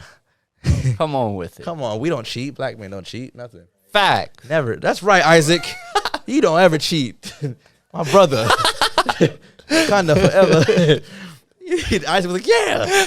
And I'll never cheat on you again. I'm like, whoa. Oh, man. God, why? Dude, let me tell you something. And this is going to also show my ignorance. I didn't know people cheated this much. Oh, my gosh. It's fucking crazy out here. G for the streets. That's what Future said. Bro. It could be like that. The last 2 weeks, I've heard of Girls three. cheating? Hold on now. Three different people cheating when they've been together with like a wife or husband. It's been like 2 men and a woman. Oh my gosh. Well, yeah, that's crazy. Bro, if you know anybody that works in a hotel, bro, just ask them. What? Oh, that'd be so bad. Like they said that they see like people come in like all the time, and that's literally they're just cheating, bro. Oh my gosh. Damn, dude. Or like That shit made me scared. like Amazon or something like that. Amazon. Amazon. Like, What? you know how they have the factories, right? Yeah. Like, the shift for like 12 hours, and then like they're like 12 hours long, and it's just crazy. Like it's just crazy. Like there's guys that like there's girls that they're like, oh, I don't want you working there, because they like that'll happen. Like, Damn. It's a fact. That's crazy, dude. So, fellas, if your girl works at Amazon, I'm sorry. She is cheating on you. She's not coming home tonight. military, you know. Oh yeah, we already know about Fort Bragg. That's facts. That's why I can't go to the military. I'm sorry. It ain't worth it. Or a nurse. I like nurses. Well, let me tell you something. I love nurses. Shout out all my nurses. I do too. It's like I like purrs. Shout out all my purrs. I like them The scrubs. squeegees. Like them scrubs you wearing. Them scrubs. She don't want no scrubs though. What? Get it? It's a song. Oh. TLC. I don't want no scrubs. A scrub and a thing. There you go. Yeah. I don't know that one. It's okay. We'll culture you. Yeah. Get me cultured up. TLC. Tender love and care. Nah. Nurses are cool though. Shout out all my nurses. Oh, They be yeah. like, stab me. That looked bad. We should cut that out. I was like, no. You feel me? No, I keep it in. Either put a needle. He's on something. Test him again. Test them again. How often you get tested? I've gotten drug tested like 3 times. Like for the lifting? Yeah. Okay. So like if you compete and all that stuff, they'll just like randomly drug test you. Okay. Yeah. I thought they do it when you do like good or something. That too. So like, my NBA, friend. baseball? Yeah. Yeah. So like my friend Jamar, he gets randomly drug tested out of meat. So like I've been drug tested in meat. So like when I go to a competition, I compete, they drug test me. Yeah. But out of meat means like you're at such a high level that they'll pop up on your work, your job, where you live at, and they'll drug test you on the spot to make sure you're not like you're still natty. Damn. Yeah. So I'm trying to get like that. I'm trying to get to the point. Bro, can Be you a imagine I'm right problem. here? They pop in, get on the ground. I'm like, hey, bro, I swear I'm just getting drug tested. It's not a warrant. They're like, pull your shit out and pee in this cup. I'm like, yeah, you already know what it is. It's not, yeah, it's not something to be proud of, but it's really cool to know like I'm at such a high level in this sport that I'm being drug tested or I'm being considered not natty anymore. That's a good goal to have. It's weird though, because like Like I've a been spontaneous drug test. bro, it's so weird. This is a dude in the bathroom with you and you got to hold a cup and pee in it. And They like, watch you? Yeah, like my worst fear is like I get done. He's like, Oh my god. he like, yeah, you natty, bro. I'm like, oh, no, like He switches it around. yeah. He's like, I knew it. You're good. he's like, yeah, Lady, you leave it in the actual drug test. yeah. comes in? I'm like, who was that guy? He like, what do you mean you got drug tested? Like that wasn't me. I'm like, fuck, who the fuck was that? Wait a minute. He just took my pee, like, bro. Like I don't know what I would do. So that's like my worst fear. But other than that, I guess it's cool. Yeah. It's not something I would brag about. Hey, bro, guess what I do? I pee in a cup. Watch a man watch me do that. I'm like, no. Imagine like you wanna have that as your job. I would, dude. You know that dude that does it. He had to apply for it. That's what I'm saying. Like it's Man, like he applied. He's like, you know what I want to do for my career? This. You gotta make a lot of money doing it. If he's over here just touching warm pee, you know. Ew, bro. You can imagine he has like all that in the back of his truck and he hits a bump. say That shit get everywhere. not again. He gotta call everybody. Hey, bro, can you run me some more pee? I need a refill. I'm like, nah, bro, you're good. Oh man. That'd be the worst job. That's so bad. Like there's so many jobs like that where you think about somebody going in and sitting in an interview. You'd be like, so what does this position like entail? Basically, some people are gonna pull their dicks out in front of you and pee into a cup, and then you'll take that in your car And you'll drive it somewhere, to the testing center, and then you'll test it. and you'll do that 6 days out of the week. He's Yeah. like, cool, sign me up. That sounds Benefits? good. He's like, no health insurance. I'm like, fuck it. I'm cool with that. $12? All right. $8 a day? I'll take that. That's cool. Right. That's crazy. Yeah. How much would it take for you to do that job? How much money? $20 an hour. That's it. That was so crazy. Like, he was like, I've been waiting for this question. $27. I'm like, come on, Isaac. You got to bump your prices up. I don't know. I wonder what they get paid. I don't know. I don't want to know. I think it would at least have to take me like $50 an hour. Like, you gotta pay me a lot. Yeah. To do it all day. Really short. That not doing it all day. I better do that shit. That's fact. Twice a week. You know, it couldn't be that much. Nah, it's probably. I mean, it's only on the weekends, so I think it's not bad. It's probably like a side hustle job. Yeah. Like, hey, every Saturday you got to go talk to these 8 people. Yeah. You got to pee in front of you. And bro, like the worst part about it is when people get drug tested, like sometimes they take forever. They take hours to pee. Hours. I feel like that's old people. Nah, bro. Nah, that should just be running out of them. They be nervous, like, right? Because like these kids are getting drug tested. It's a weird experience, right? But we being stared at. Yeah, you're being stared at. So like, I know some dude took it like an hour, 2 hours. Like, bro, I be in that shit truck. I'm like, let's get this done with. Psh, we're out of here, so I can go home. That's true though, because if it's spontaneous, then you can't prepare for it. No. Like you couldn't have been drinking all morning. Right, and they do that so they can make sure you're natty, like you're not taking anything. Yeah. Sometimes people they just fake it. You know, they'll like bring in they'll bring like a little container. The little pouch. Yeah. Trying to win something. That door open. I'm like, okay. Yeah. You ever do somebody's like pee test for them? Nah, I don't do that. I'm just an athlete. Or yeah, I did it one time in high school. You did? Yeah. Why? Why in high school?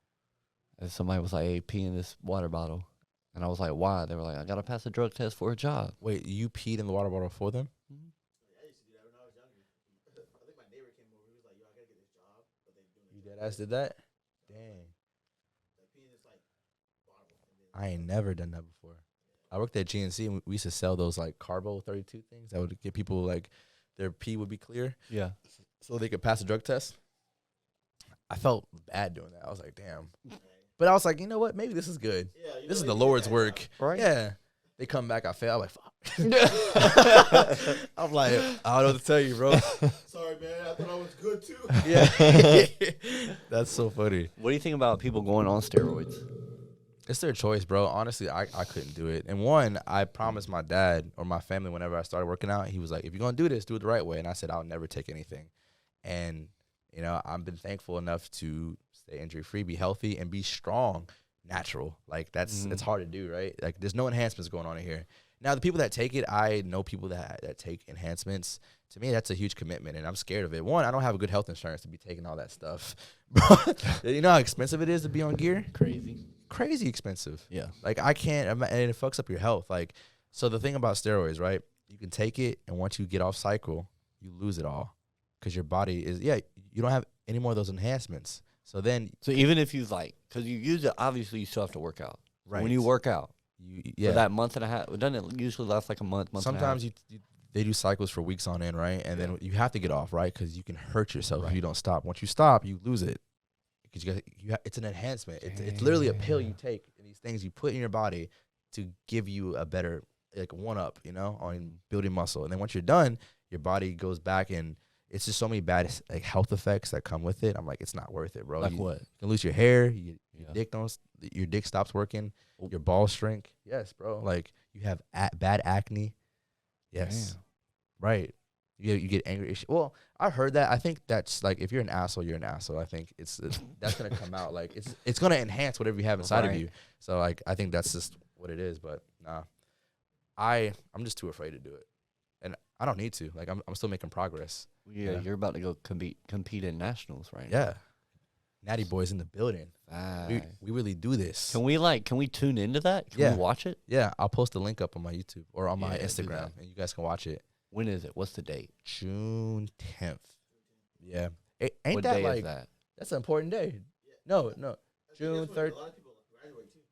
Yeah. Yeah. But June 10th, I think that's what last year it was like the same day, or was it the 12th? It was the 12th. Oh, that was prime time. That's a Friday. Do you know what time it's at? Early in the morning. It's like, I think it starts at like 9 or 10. Okay. Yeah. Can't wait. Be at work. I might request off. I want to see it for real. Request off. You just pop it up on your phone, you know. Facts. Break something like that. Yeah. That's fact. Mm-hmm. Is it a one-day thing?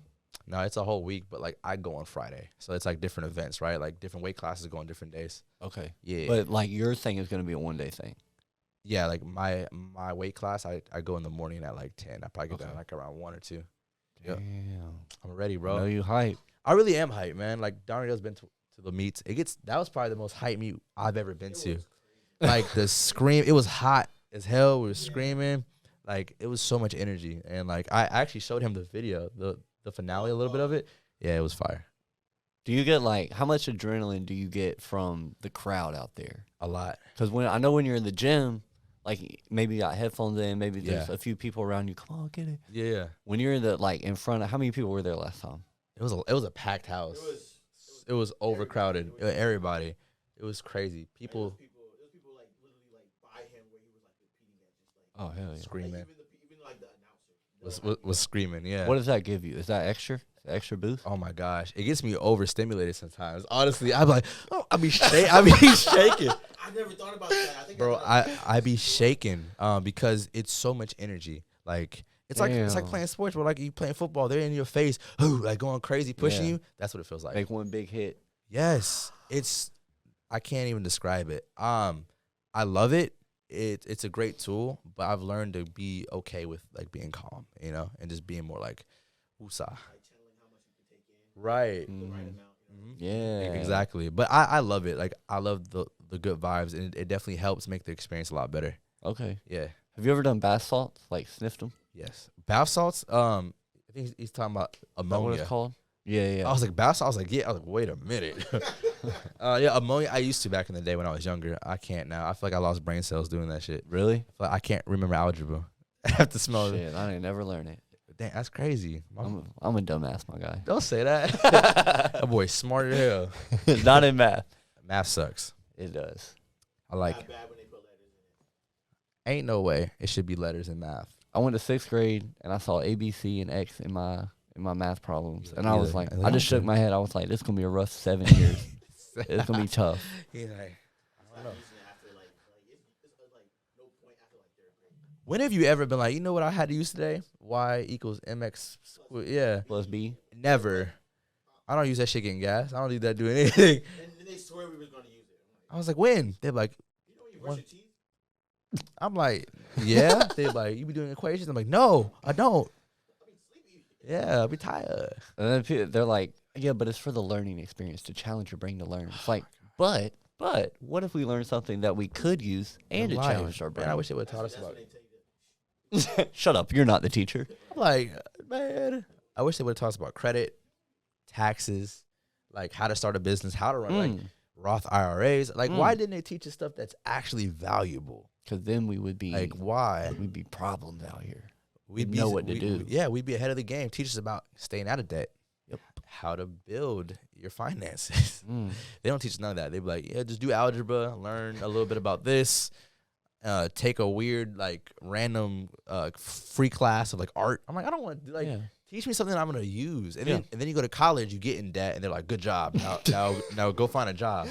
But we need experience. I'm like, so you want me to spend 4 years in school on a degree that I may or may not use, then try to get a job in that career, and they'd be like, oh, you have the commitment to go to college, but we need experience. I'm like, bro, I was in college for 4 years. I don't understand that. Huh? I don't understand that. I don't get it. It's backwards. My friend, like, super smart dude, like, super smart. Top of his class in high school, like, near the top of his class in college at Wake Forest. That's crazy. Gets out and applies for a job. And they're like, nah. And they go, so just a few things. It's going to be this much money. And it was, like, low. 20, 30,000 below what he should have been getting. And they were like, and we also need 3 years of experience before. He was like, I just got out of college. Like, what do you expect? Yeah. So I don't get that. Right. It's so weird. It's a weird system. It used to work. But used to. When it was affordable. That was a good year. When you were just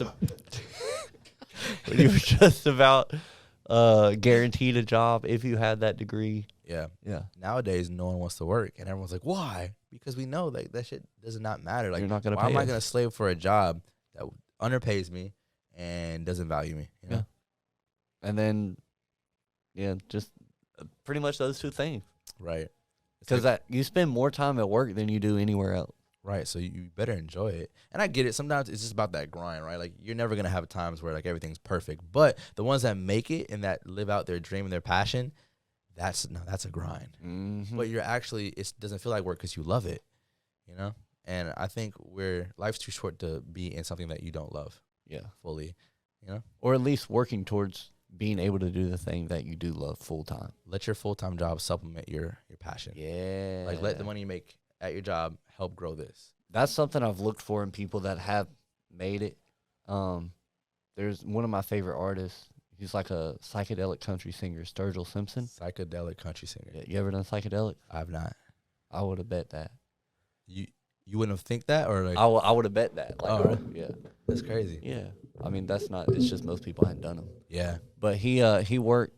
He tried to put his music out for years and years and years and years and years, and would play in like small bars and stuff. Yeah. But during the week, he was working at a logging company for like 60 to 70 hours, just destroying his body. That's crazy. And then eventually it just blew up. Like, it just happened.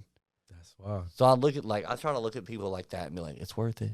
Yeah. It's worth it. Just take the time. I mean, right now, like, my whole goal is, even if like when Rise and Shine blows up to like astronomical heights, I'm still gonna work my 9 to 5 to supplement everything else until my passion takes me away from my 9 to 5. Yeah. Like, to the point where I'm like, okay, it's making so much that it can sustain itself and help grow Right. other things, you know. But I think people are so quick to be like, I made $10K off this launch. All right, time to leave my job. I'm like, bro, you got to keep doing it. Like, you have to keep, like, if you just leave when the getting is good, Yeah. that's a huge risk. And I'm all about risk, right? Taking that leap of faith, but it has to make sense. Right. I don't like the word, like, I don't like the word realistic at all. I like the word being logical. Because when you're realistic, I feel like you're putting yourself in a box. You're being like, this only makes sense because this is how I see things, not like what it can be. Logical means like, hey, I'm not dumb. I'm not just gonna like quit my job and just like live off of $8 and try to make a business grow. You're being like, I'm gonna take the right steps to get there, but I'm not gonna put a cap on what I can and cannot do. Yeah. Yeah. And the realistic thing is like, you only know reality from your own viewpoint. Yes. No matter how much you try to understand other people's perspectives, you're never going to be able to like take it on fully. Yes. You can use hints and like we've been talking about, using things that some people use in their daily lives over and over again and pulling it all together to make something great. But ultimately, like, reality's in your head. It is. Like, if you want to see a bunch of bad stuff going on, whatever, like you said, whatever you seek, you're going to find. Yeah. That's just my pet peeve when someone's like, be realistic, man. I'm like, what? What does that mean? Yeah, tell me what that means. Yeah. It's like, that, to me, like, being realistic is saying, like, hey, think smaller. All it means is because it's a singular person that's going to tell you that, it's just, hey, take the route I took. I'm okay. Take the easy route. That's too hard. Like, what? Like, what if I want a challenge? Yeah, like, why are you trying to drain or push down my dreams because they didn't work out for you? Nah, we out here dream chasing. Yes, sir. Yeah. We talked about it on the last podcast I did yesterday, and I brought up Frank Sinatra. Ooh. And he has a lyric in his song. He says, some people get their kick stomping on a dream. And we just brought up, like, how much people enjoy, like, just putting other people down because it feels like it puts them on a pedestal. Just for a moment. That's never the case, though, either. It's crazy. Nope. Never. It's just because they feel bad about themselves. Right. How I see it, right? I like make it hard. People make it hard for you. Like, whenever you do, if you were to, like, put in the hard work now, right? You put in the hard work now, you'll save yourself. It'll be easy for you later, right? Yeah. So, like, you're going to get the hard. You're going to get it, right? Pause, right? But I'm over here Big being pause. Whoa. like, you're going to get the hard. You're either going to get it now, you're going to put in the work, and you're going to put it in, you're going to, like, make it easy for yourself now, and it's going to be hard for you later. Yeah. And I'm like, now I got that mindset, and I'm just like, Yeah. I'd rather it be hard now than hard later. Cause like now, if it's if like when I'm young, you know, I'm able to move fast, pick up things, stuff like that. Do it now. I use that as my advantage, and then so then when I'm older, and I can't like walk or something like that. It's hard for me to pick up things. Yep. Then I'm over here trying to like struggle to do that. You know what I mean? Yeah. I try to tell people that, you know, sometimes it'll go over their head, sometimes they'll get it, and then it'll change how they like approach life. But yeah, it's like, choose your difficulty now. yes, Right. exactly. It's always gonna get tougher in life, but it's all about how you look at it, you know. Mm-hmm. For sure. Get the hard now. That comes straight from Don Riel's mouth. Get it now or get it later. I'm like, what the? Hey, yo. What are we talking Yeah, about? what are we talking about now? Parentheses, pause. Pause. My God. God, Josh, how many times did Josh say it? 4 or 5? He'll probably say it like. Josh is so funny. You said it a few times. Campbell Cuts. Campbell Cuts. The one and only. That man will line you up and change your life. And take your girl in the process. Damn. Whoa. Shout out to you, bro. He'll get you a new one with the fade. Yes. You listen to his podcast? I heard like snips and pieces of it. Yeah. Is it the video out yet? He did. We didn't do a full video of it. He just wanted it for like promo stuff. I'm really the first person? Yeah, I thought y'all did like a video. I full was video. waiting on. I was like, where's it at? So it's only the actual like audio. Yeah, just that's all I have of it. He has like a few where he's gonna make like 30-second clips and stuff. Okay, I got you. Yes, Yeah. I've only seen those. I need to listen to this whole podcast. Yeah. I'm gonna do that tonight. Actually, on the way back. When I He said pause a few times. Josh. He started off. He was like, "Yo, I used to be nasty on the stick." He was like, he's going stupid. He was talking about Xbox, right? So, yeah. Xbox. I put with an Xbox. That's crazy. They started talking about barber school. Yeah. I was like, "How was that for you? Like, was it what you expected?" Yeah. He was like, "Man, I ain't gonna lie, it was long and hard." He was like, He said, "Pause." I mean, it's tough. "Oh yeah, I don't blame him. That's crazy. nah, it's just the way he said it." Yeah. Shout out, Josh. Shout out to Campbell Cuts. Campbell Cuts. That's how I had to say his name. I don't know why. TikTok famous. That's fact. Legend. Blew He did up. blow up. Y'all Yeah, did like- some good stuff together, man. He got like what 37,000 followers or something. 37K. It's wild. That shit's crazy Josh is doing big things. for sure. Yeah. Huge thing. He's a good guy. He's a good kid. I think we're like, he's what, 21? Same age as us. Yeah. 22, 23. Youngins. Yeah, we're kids. Yeah. I remember when I was 23. Back in my day. What was it like when you were 23? Man, we had flip phones and shit. Yeah. We had the razors. You had to walk to school in the snow. I never had a sidekick, bro. I always wanted one. A I was what? just going to say that. I seen off of Zoe 101. A sidekick? You know what that is? The fuck is that? The old oh my god. Yeah. It was the first phone that like kicked. Oh. Yeah, like Zoe 101. I didn't know that's what it was called. Yeah, bro, I I love wanted that a shit. sidekick so much. That one episode when they all got one, I was like, Bro, I used to love Zoe 101. That's my baby. It was a fire show. Oh yeah, she Nah, she was bad. she was bad, boy. I like the Hispanic girl, bro. She was. Oh yeah. Ooh, She was like the new one. Yep. yes. Mm-hmm. It was all bad. Growing up, I was like, I like this. Picasso. This is a good show. This is a really good show. I don't know the storyline or the plot, but I was like a little kid. I was like, yeah. I like what I'm looking at. I don't know what I want to do, but I want to do a lot of it. This is everything. All I think of. Oh my gosh. Oh my goodness. Shit. Yes, sir. We here. What time we looking at, Don Real? What's Bro, how the long have we been stamp on at? here? We are running from. We're at hour and 57 minutes. That's it. Really? Bro, I thought it was like I thought we were like 3 hours in. Damn. Yeah, that's really good, bro. Hell yeah. I really thought we was like 3 hours. I was like, I know everyone's sleepy, but this has been so organic, you know? For sure. That's crazy. Fluid. It's been moving nice. Fluid. I ain't never heard someone use that in a sentence. No? Besides like with like medical terms. Yeah. Can you imagine? Hey, what's up, bro? Fluid. I'm feeling pretty fluid today. I'm feeling very Everything's lubricated. lubricated today. Like, like, bro, moist. I hate that word, moist. Why do people hate that word? I don't get it. Shit makes me feel moist. Moist. Like it makes me feel sticky. Like, I never heard I'm that. like, I always felt weird when I heard it. Moist. What's like Moist. ASMR now? God, I hate that shit. People go famous off of that, bro. I know, and I hate it. You just sit there and you make noises. People eat in front of it. You just Oh, that's the worst, bro. I'm gonna turn up Smacking. turn it up. Smacking. Yep. They fucking that shit up. Mm. Oh, man, eat that shit. Eat that big ass taco. Hell yeah. Hell yeah. There's this fat motherfucker on YouTube that Oh my got God. famous because he's Damn, he went straight for it. all he. I say fat. I don't give a shit. People. Shout out to all the fat people. Shout out to all my fat people That out was there that fucked love up. eating and can't put the food down. He got on YouTube. Turn this off. Cut that part out. He Shout got out to fa- people. He got fat doing what? He got famous on YouTube because he would just eat in front of the camera, like the most ridiculous, You okay? disgusting thing. Hell no. Like he got to have crazy health problems. Like I'm telling you, all he does is for hours on end Just eat. is sit in front of a camera and eat. That's a crazy ass job. Yeah. Like go to McDonald's, get all the worst things you can get. Today Yeah. we're gonna eat 7 Big Macs, 4 big fries, and 6 apple pies. I could probably smash 2 Big Macs and a McFlurry. That's it. That sounds bomb. Like, I think it's like maybe like 2 cheeseburgers. that's still a lot. 2 Big Macs is a lot of food. Yeah, that's a lot, bro. That's like you 5, big body though, so I understand. Big body. Right. I used to fuck out some Taco Bell back in the day. What's your and that Taco Bell fight you right back? Fight. It don't take long It either. don't take long at all. Taco Bell's like, hey, this is the best thing on our menu. Let's take it off. I'm like, why? Oh my god. Those grillers were fire. You ever had the Frito burrito?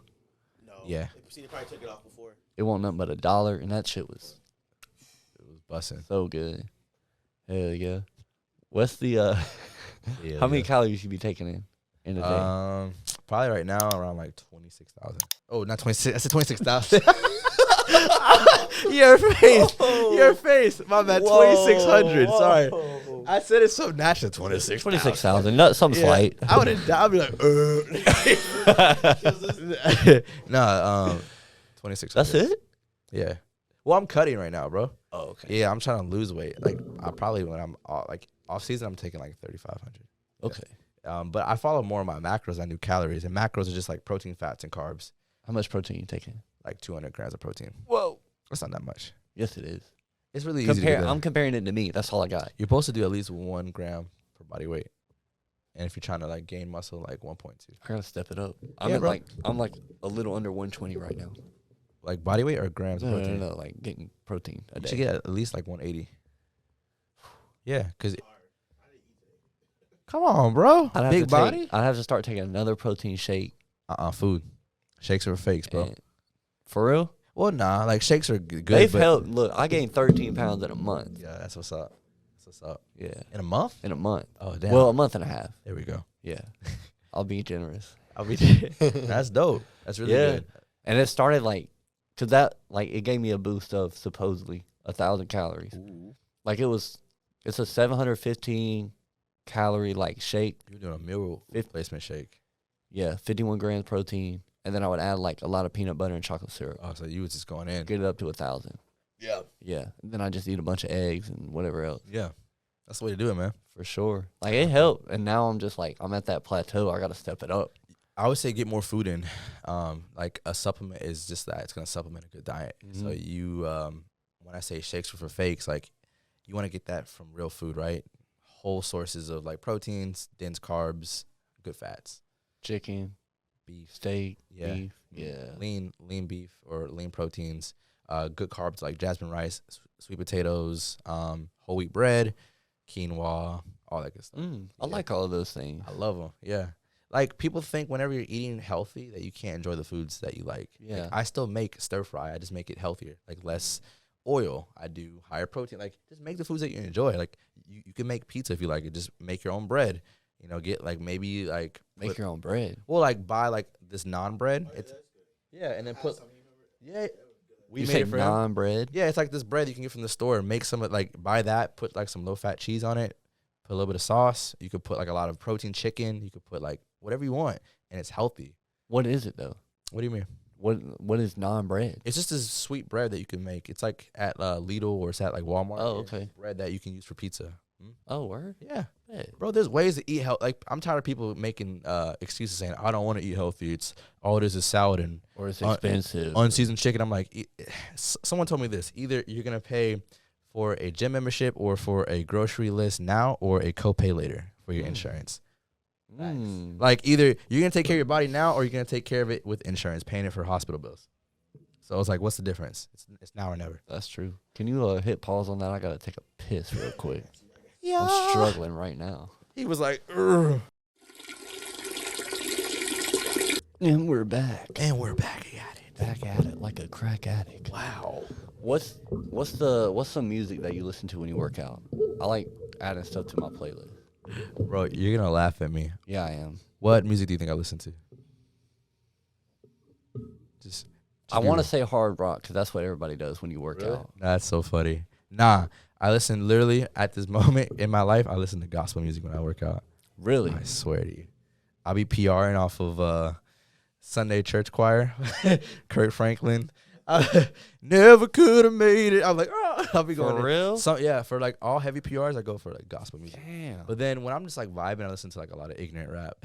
So like like gang banging and shooting. It switches so much. Or like R&B. Like when it just depends. If I'm like trying to PR, it's gospel music. Okay. Sometimes it's definitely like ignorant rap. Like I listen to like a lot of artists, and then I listen to like R&B when I'm just vibing. What's 3 songs I need to add to my workout playlist right now? Swoop, Put In Work. It's literally SWOOPE. Swoop. Okay. That's my favorite one. Let me look it up real quick on my phone. This is boop boop boop. This is my 95 South by J. Cole. Oh yeah. N95 by Kendrick Lamar. No Cut by Moneybagg Yo. This one's fire. Okay. That one's fire. And let me see. Give me a gospel song. You want a gospel song? Yeah. All right. I need you to listen to Father Stretch by Jesus Is Born. Is that what the Father likes? Father Stretch My Hands? Yeah. Okay. But it's like the gospel version. Oh. That thing go crazy. Whoa. It's like, Father. I'm like, it'd be crazy because it's that same exact, it's like the intro to that song, but it's the real gospel version of it. Okay. It's fire. He I think he took a sample of this song for that song, for Father Stretch My Hands Out. You're the only Father. Yeah. No, it's literally from that song. I found it. It was fire. All right. Yeah. I'm gonna have to add those. For sure. It's so funny. Like I've never told that to anyone. I just be like, people be like, oh, you probably listen to ignorant ass music, and I do. Like I love it, but I just been on a different vibe lately. When did that start? I don't know. I think once I got baptized, I was like, I need to start listening to better things and not filling my head with the wrong stuff. Like when you listen to like fucking bitches getting money every single day, you're gonna start living like that. I mean, really, and I'm trying to like not always have that in my subconscious. Yeah. Like I still enjoy music. I love all music. Yeah. But like I'm just trying to like those small things do add up. They do. And I'm like, if I'm listening to that every single day about killing people, guess what I'm gonna be thinking about or acting? I'm not gonna be acting at my best. It may not make sense. People may be like, oh, you're being OD. I'm like, nah, like this is how I feel. That's real. Like music has a huge impact on a person's personality. Oh yes, listen to angry music all day, you're gonna be angry. Mm-hmm. I asked my friend that he only listens to like depressing music. He doesn't know exactly what I'm talking about. Shadows in my room. Love that I have you. But I asked him one day. I was like, so do you ever listen to like happy music, or you got a happy song somewhere in there? He's like, what's that? With positive music. He was like, no. Why Like he wasn't even like, yeah, I got like a couple in there that come up People sometimes. do that. He's like, no. I was like, try it. Yeah. See if it helps. Yeah. Why do people do that though? You think? I don't know. What do you listen to? I listen to a lot, bro. I got over. Hold on, I can tell you. I just brought it up on the last podcast. Too. What's your most favorite ignorant song right now? Favorite ignorant song? Like it's just pure ignorance. I don't listen to a lot of ignorance unless you count Kanye. I respect that. You like Kanye stuff? I love Kanye. Make me new again. I don't really have like. I don't have too many ignorant songs, I guess. That's good. Like I got one playlist where it's just rap. Just rap. That's 61 hours and 41 minutes. I got one playlist where it's like a bit of everything. It's 55 hours and 26 minutes. Jeez. 5 minutes? Bet we can wrap it up. Until the camera dies? Okay, bet. Got him. How we wrapping this thing up, Don? I'm down for whatever, man. We can just keep it going. We can just end it be like, thank you for showing up to the podcast. I don't know. Yeah. What's the one bit of information that the people listening right now need to hear? Out of everything that we've said, what's the one thing that either tops them all or something new that you hadn't touched on? What's something they got to hear? Either it's a joke, something inspiring. You can call them out, call them a piece of shit, whatever you got in you. I think the one thing I want people to get from this podcast or from this interaction is that anything's possible. Like, we're all just people with a dream trying to fulfill what's on our heart, and we're not stopping by any means from any type of adversity, any type of setback. We're still pushing. We're still going, and I love that. I hope everyone can understand that life is happening for you, not to you, and that you can always overcome anything that gets thrown your way, and just believe in the dream. You have to believe in it first before anyone else will, And just don't stop. I guarantee if you keep going, if you stay consistent, you'll be surprised where you end up at. I can't beat that. Look, thank you for coming in. This is dope, bro. Thank you, man. It was awesome to meet you. Yeah, dog. I know the people have enjoyed this episode a whole lot. I can't wait to listen to it again. Can't wait, bro. Yes, sir. Thank y'all for listening. We'll see you next time. Yeah, there.